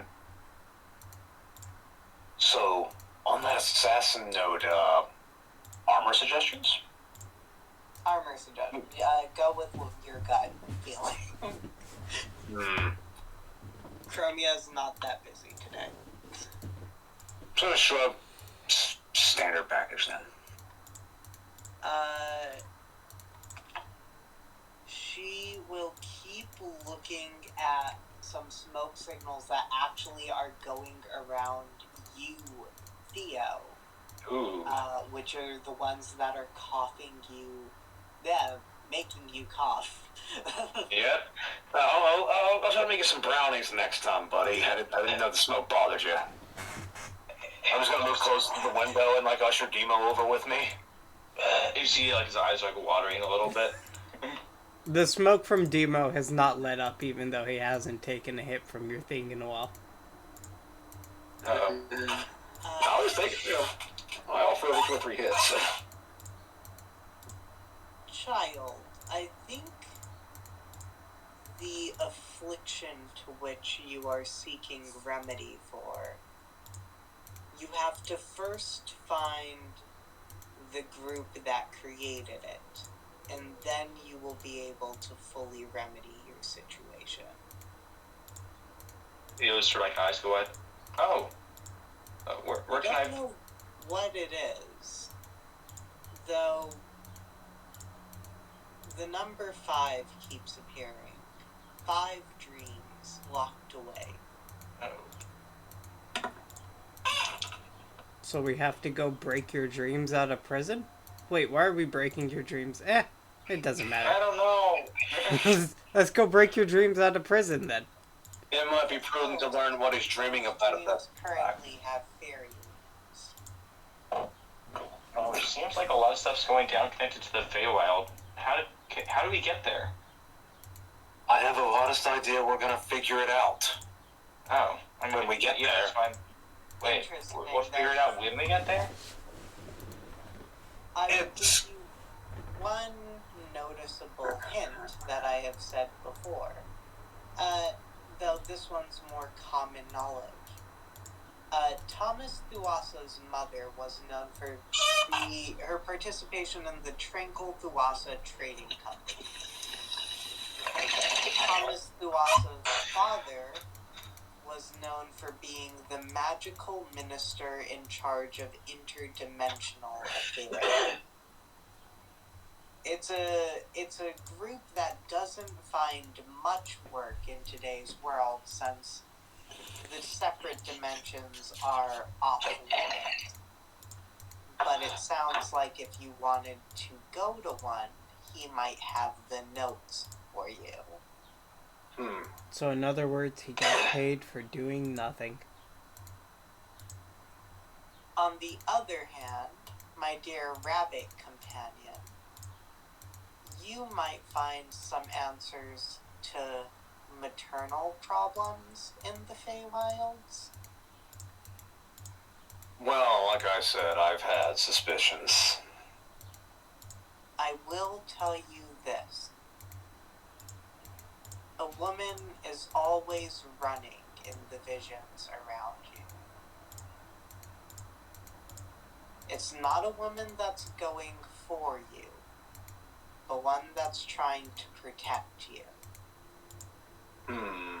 Though her time might be catching up to her. Okay, out of character, who would that mean to me? Your mother. That's what I was thinking, but I couldn't remember enough of the backstory because my brain just went, you know? This, essentially what she's saying to you, your mother is alive, but not for too much longer. What's over this happening? Yeah. I was gonna say, it's where we're going that I will find out where, right? It's where you're going where you will find out where she is. I may not be into divination, but I can see a pattern from a mile away. Yes. maybe something is tying up loose ends in the Feywild. As for you, I cannot divine you, so leave my presence. Oh, he's easy. Something's going to explode within the next 7 days. Uh-oh. Also, it's good to see you, Dima. You're always welcome here. Hello. I'm just here for the lulz.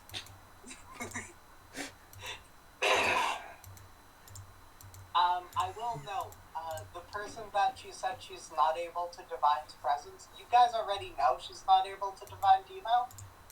The person she said she wasn't able to divine is Percy, not Demo. And I'm not even realizing that it was Percy that whole time at the very end. I was going, wait, why him? I think it's like, I mean, you could just read the books. Yeah, you could just read the books. You'll figure out everything about him. There's books about him? Yeah, Percy Jackson and the Lightning Thief. He has lots about biographies. But no books about him. I was like, yeah, I thought y'all were fucking with me. So No, maybe seriously, why can't you read this guy? Just a guy.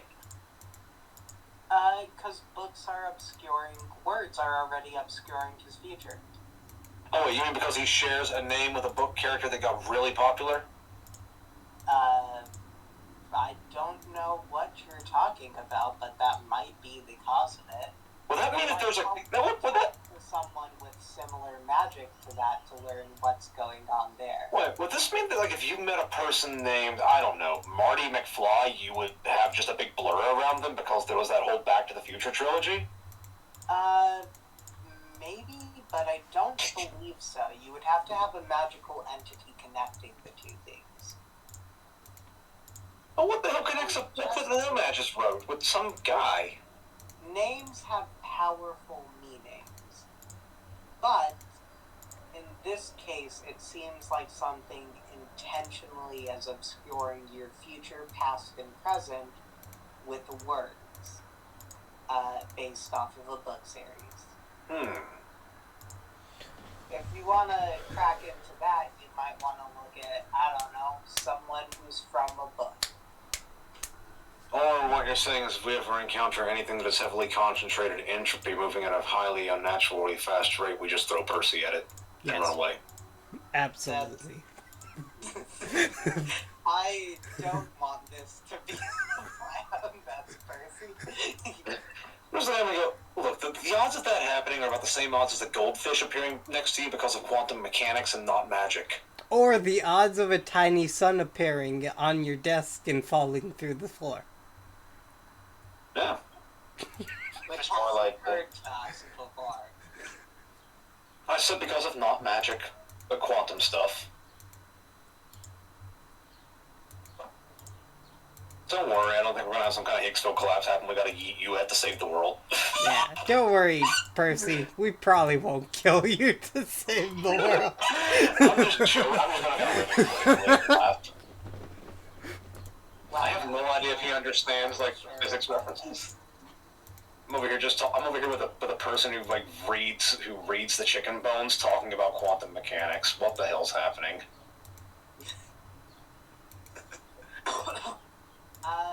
But you guys are ushered out of Madame Gospolina's room. She will give Demo a small cookie. Thank you. I get There's cookies another every... cookie. One to Percy as well. She takes an interest in people that she cannot divine. Give a mouse a cookie, they say. The rest of y'all are predictable. I'm wondering if it's possible that I can get a cookie from every old person in the school every time I go visit them. Well, as we get about halfway down the tower, I guess we knock on the door of the resident magical blacksmith. Yeah. You knock on the door of Madame Chromia. This isn't new to any of you guys, but, you can see your own reflection on her skin as she opens the door. Did I call her Madame Chromia? I believe you did. Stop putting Madame in front of stuff. Keep it, it goes on forever. I can't Julia go. is a fully metallic woman. Her skin, it's like almost that scene from the Terminator. You know the one I'm talking Liquid about. metal, yeah, T2, the best one. Yeah. But on her arms, almost as if she's like wearing a full body tattoo, are ancient ruins and symbols in languages etched throughout her skin, constantly keeping their shape, as if she's like a piece of living enchantment itself. So this is what happens when... Yeah. Oh, hey, did Susan send you the paperwork yet? Susan did send me the paperwork. And are you accepting? Multiple questions, seeing as I was a sword at one point in my life and have no idea how to do this. What is this? Basically, what it means is that because you helped to build the prototype, which is my dorm bed box space, with a little miniature studio apartment inside, that I want to take the idea to market. Susan has gotten the paperwork drawn up to work with the company that we got the extra-dimensional space tents from to use, and because you helped me figure out how to get it stabilized and put together, and we want to bring you in on the project, bring it to mass manufacture, and you'll be a shareholder that will get a kickback of every sale. Basically, just because you helped. That is... Literally, your only responsibility in this is that you have to help us get up to mass manufacture capabilities, and then you're hands off as soon as you want to be hands off in the production. So, I just sign here? Yeah, just make sure you put down your availability for when you'll be free to actually help get the mass production stuff going. You got any background in engineering? If not, we can hire some people. I used to be a sword not 50 years ago. We'll hire some people. You've got the metallurgy down great, though, and the extra-dimensional space stuff going, so, you know, thumbs up out of the shoulder. Full business mode with a teacher. Who's my age? She just signs where you tell her to sign. Alright, cool. If this goes well, you'll make money. If it doesn't go well, you'll have wasted some time, but hey, we'll have the experience and learn from it, right? Oh, is this... I noticed Susan mentioned Madame Fluffpuddle. What she's doing? Cantankerous as ever and amazing for it. Ah, touch the high when you're waiting for her more. I just venture with her. Excuse me.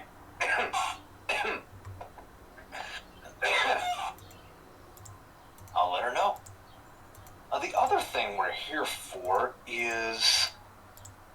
Do you think you could make some durable armor that could fit neatly within the material of a tuxedo without looking like we have an armored tuxedo on? Yeah, that doesn't sound too hard. Would you need to have the tuxedos made around the armor, or can you put the armor into an existing tuxedo? I can probably weave some armor into some tuxedos. Great. How quickly could you get it done for one for each of us? Plus anybody else who's going, one of the other kids who aren't with us today, Akimi? Yep. I got a couple of hours free. I should be able to knock it out. Alright, great. Can I get suits made for all of you on a couple hours?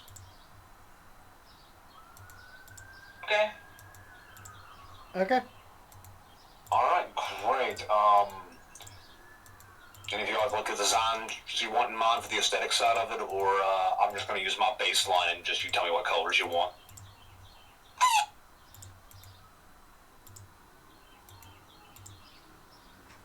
I would like my design to be... I just pulled my phone and show you that picture of me in my suit.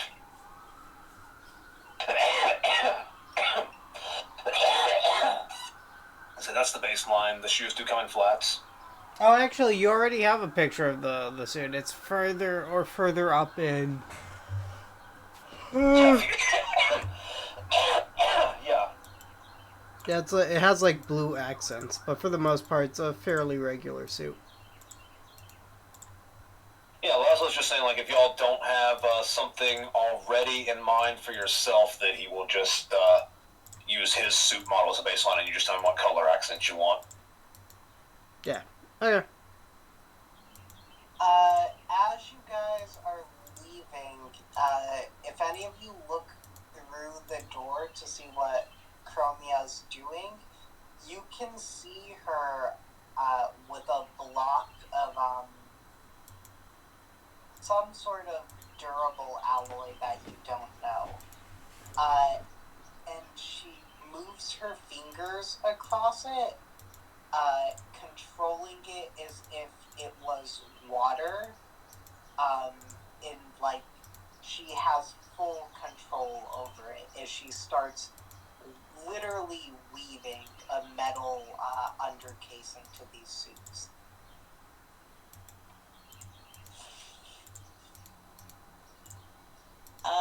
But that's everything.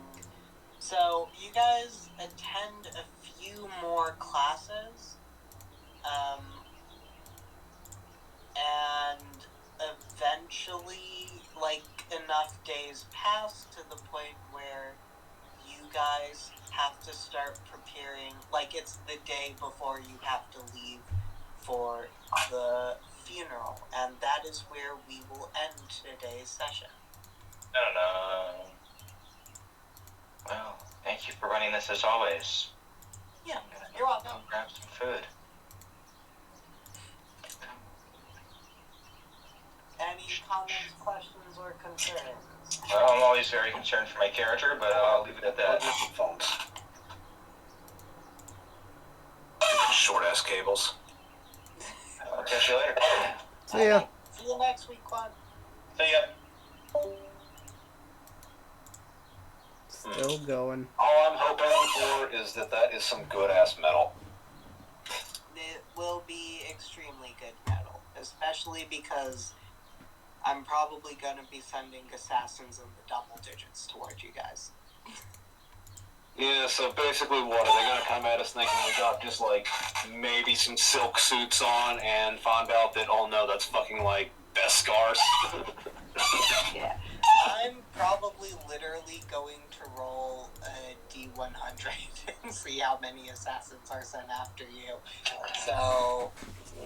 It's a good thing we got an undefeated defense lawyer and a dragon, and also potentially a Star Eater to come with us. Yeah.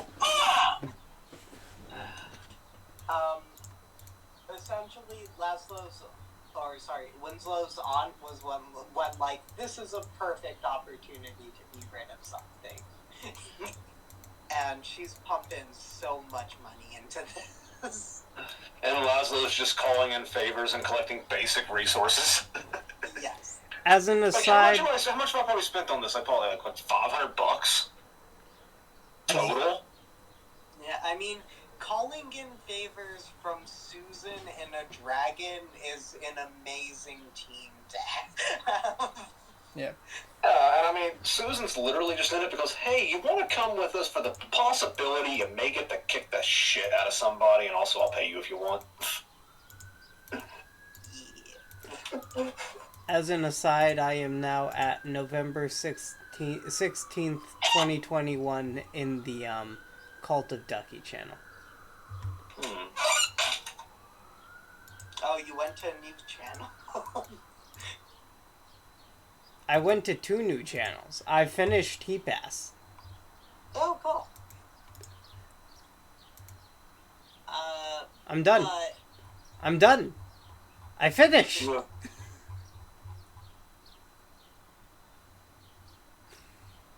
Holy shit, that took forever. Did you get the announcements page?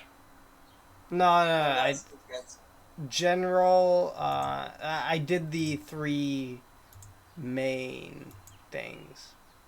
You didn't even do art. Yeah, I didn't do art. Actually, Also, the events page, would be too easy. The events page, all of the stuff gets redone every week, so. Fair enough. Yeah. I mean, I could do the rest of them. Damn it, I just unplugged my headphones again. But if I do, I'm gonna be here forever. I need to change the Ritse's campaign.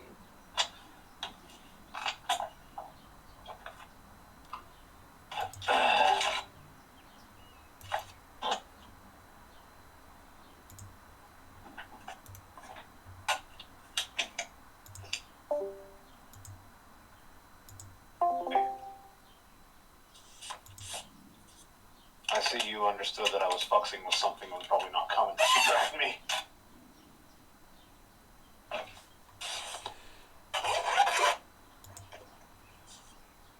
That's not where I'll put that. Oh wait, this could be a very small amount of it left though.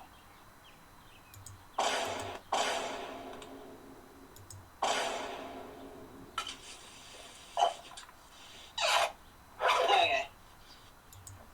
The Ritse's campaign has been updated.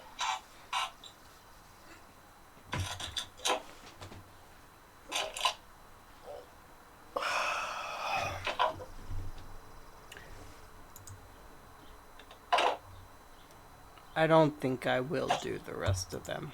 I think I shall stop here.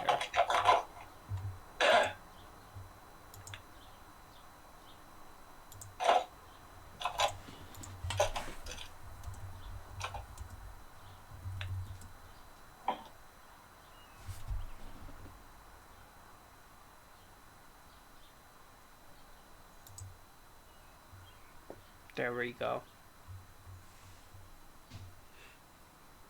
And then, instead of making a whole new Sanderson campaign, I'm just gonna reuse this one. Because that snippet still qualifies.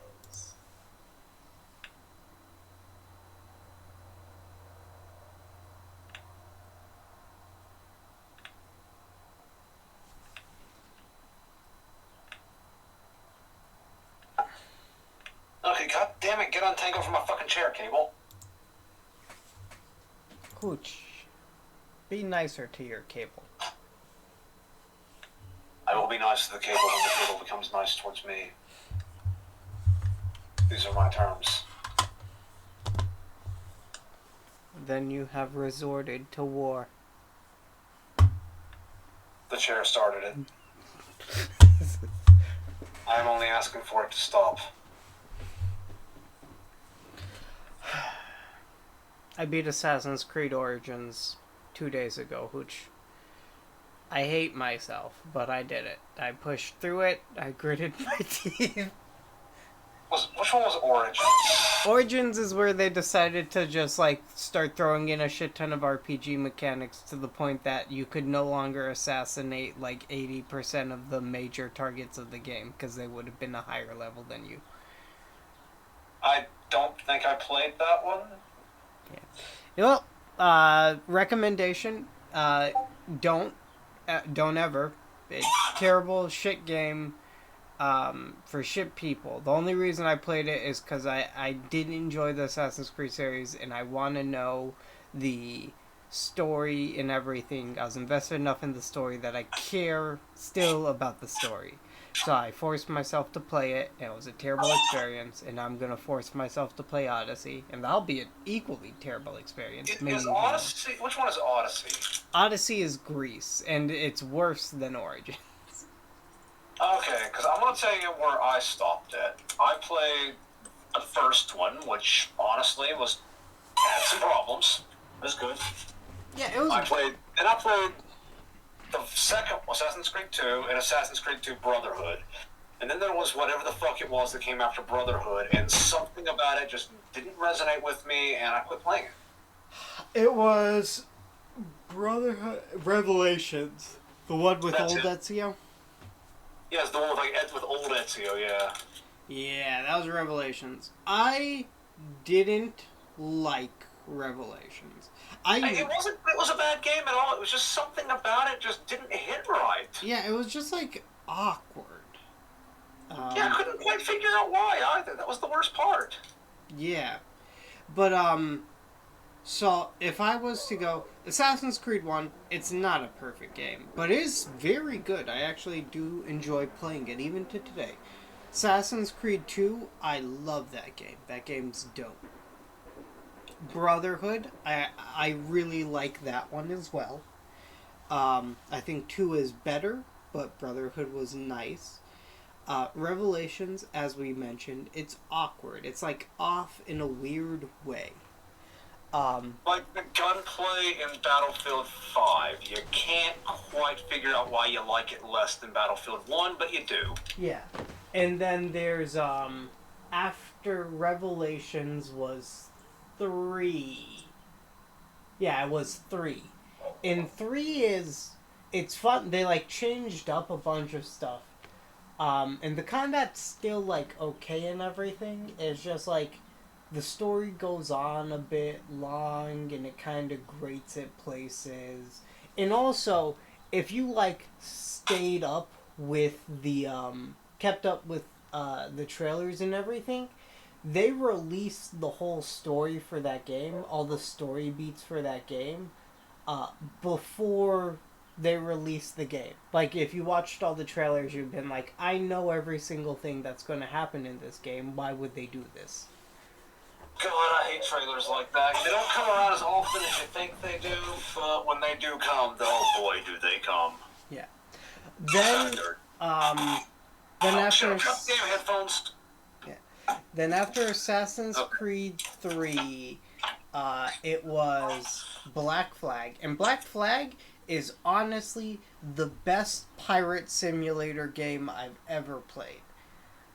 Is it better than Sea of Thieves? Because, I mean, let's just face it, ignoring Sea of Thieves' problem with a toxic community, just gameplay-wise.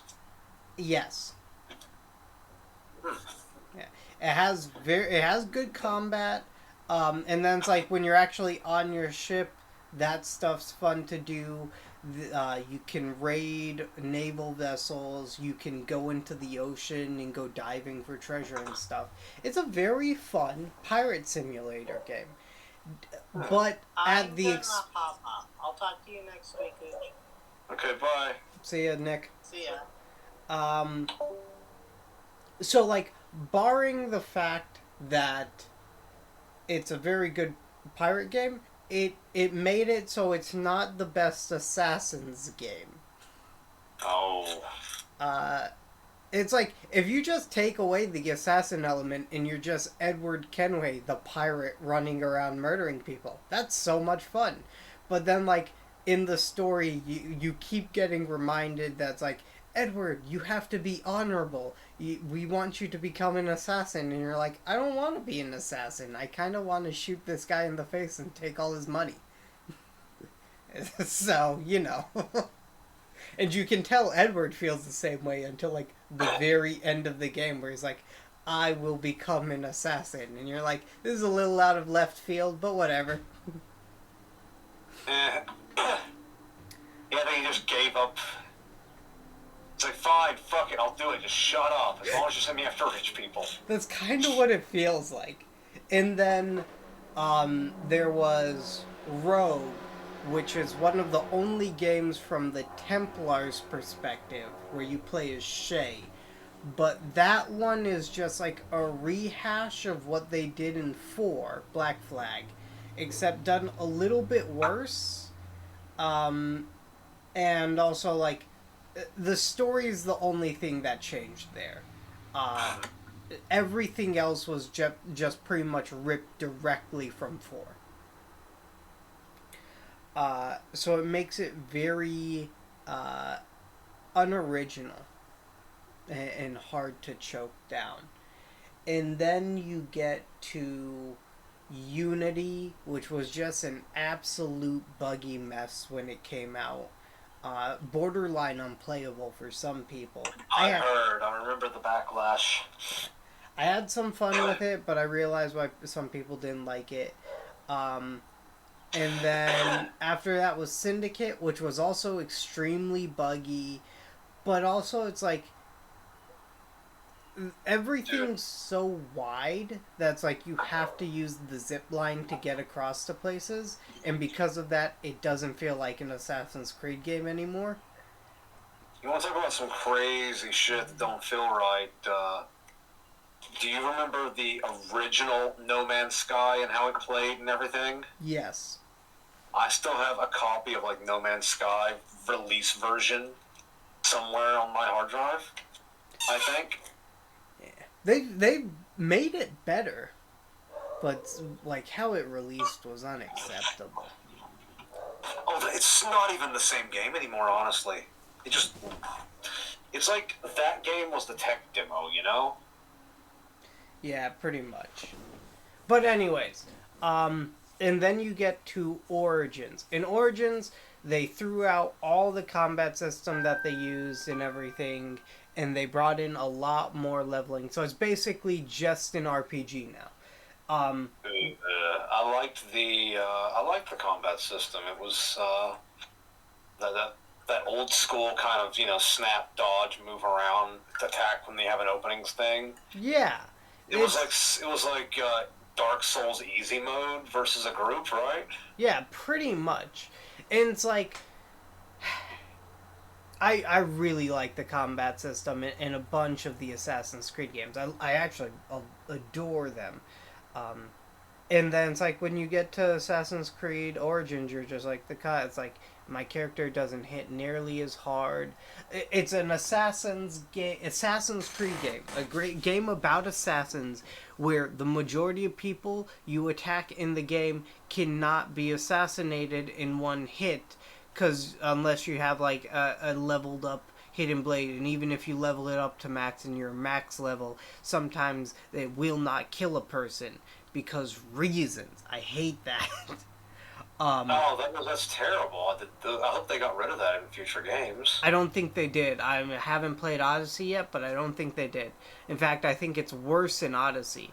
And it's like enemies are bullet sponges, so it's like you're just wailing on enemies, you're just hitting R1 and it takes a full combo for a bunch of them to fall down and hit the floor, where it's like, oh lord, now I'm thinking about fucking fighting floaters or 3-star legendaries in Fallout 76. Yeah, so it's like in the other games it's like you find an opening, you can break posture, and then you can quickly dispatch an enemy. How an assassin should work. Versus like Origins, you have to wail on them, then you break their shield, and then you wail on them some more, and then it ends with a finisher move. And it just feels, especially when you get to some bosses, some of the bosses in that game absolutely suck. You can ask Scribbled if you ever see him in here again. But Does he not come around much anymore? He plays the Monday game, but he is going through some serious stuff. So yeah. Anything I should check on him about, or? I think if I was like genuinely concerned about how he was doing mentally, I would have told other people to like make sure to keep up with him. I think he's working through it. Relationship or money? It's relationship. 'Cause wife or girlfriend? Neither. Friend? No. Family. Oh. Yeah. Something I don't really want to say, but somebody's dying and he's not taking it well is my best guess. Someone died and he didn't take it well. Yeah. Yeah. So he was going through a bunch of that stuff. But I was talking to him yesterday, and he was in it while I was beating Origins, and he was just like, I'm walking him through something, and it's like I was just circling the boss for like a good 30 minutes while occasionally poking him with a spear. Because the boss doesn't path correctly to avoid you from just like walking in a circle around him, and he's able to, hurt you. So it's like I was poking him with a spear, and I'm like, such engaging combat. It was so boring. But that's like a shit ton of the bosses in that game. It's not fun, and I know Odyssey's. From what I heard when it released, it was worse. Because they have time savers in that game. So they basically figured, as like, how do we make this shit so boring you would want to pay money to skip portions of our game? Which he basically, Scribbled said, you could probably, like, pirate that game and then use that pirated version, tweak the damage output and everything, and you'll have a significantly better time. And he's absolutely right. Yeah. And then Valhalla is the last one that was made, which it's a Viking period one, but it's using a shit ton of the stuff again, so I don't know. I heard it got praise. I heard it got praise, but the people who are still playing Assassin's Creed games are genuinely dumb. I know Assassin's Creed was supposed to be a trilogy and then done, from what I understand. it seems like at Assassin's Creed 3 it should have ended. It really does seem. That was the original plan when Assassin's Creed came out, is it was to be a trilogy. Brotherhood was the first game to break rank and file on that, and decide that, well, you know what, we're going to have a Ezio. We need more Ezio for our story, so we're going to give you more Ezio. And everybody's like, yay! And Brotherhood was so good. Yeah, Brotherhood was good. Revelations is meh, but it is playable compared to the other games that have come out. It is playable. And then 3 was actually good. I enjoyed 3.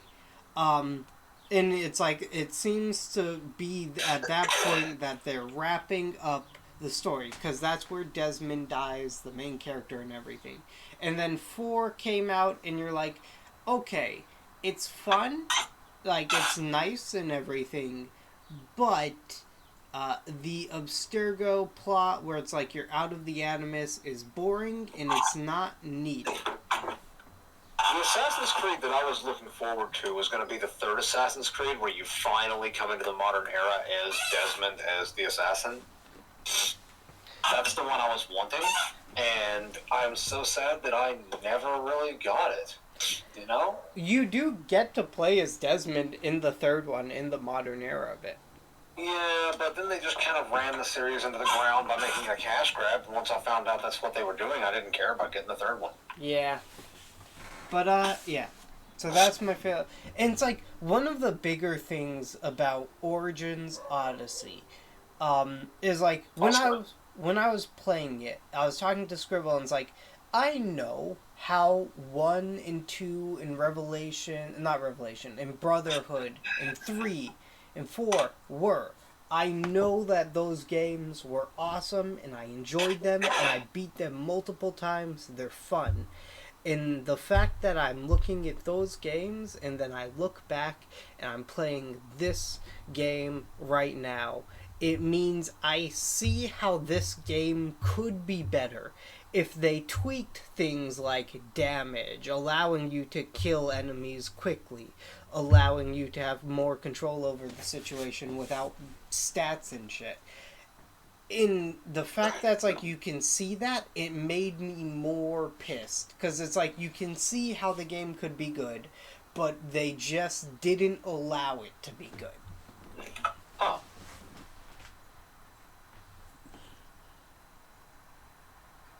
But yeah, I'm a massive fan of the Assassin's Creed series, and I really hate what they've been doing with it.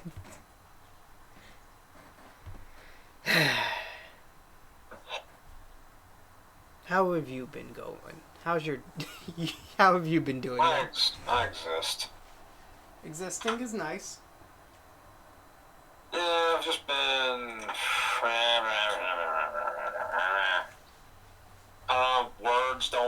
can describe feelings, so that's what I have. Incoherent, grumbling noises.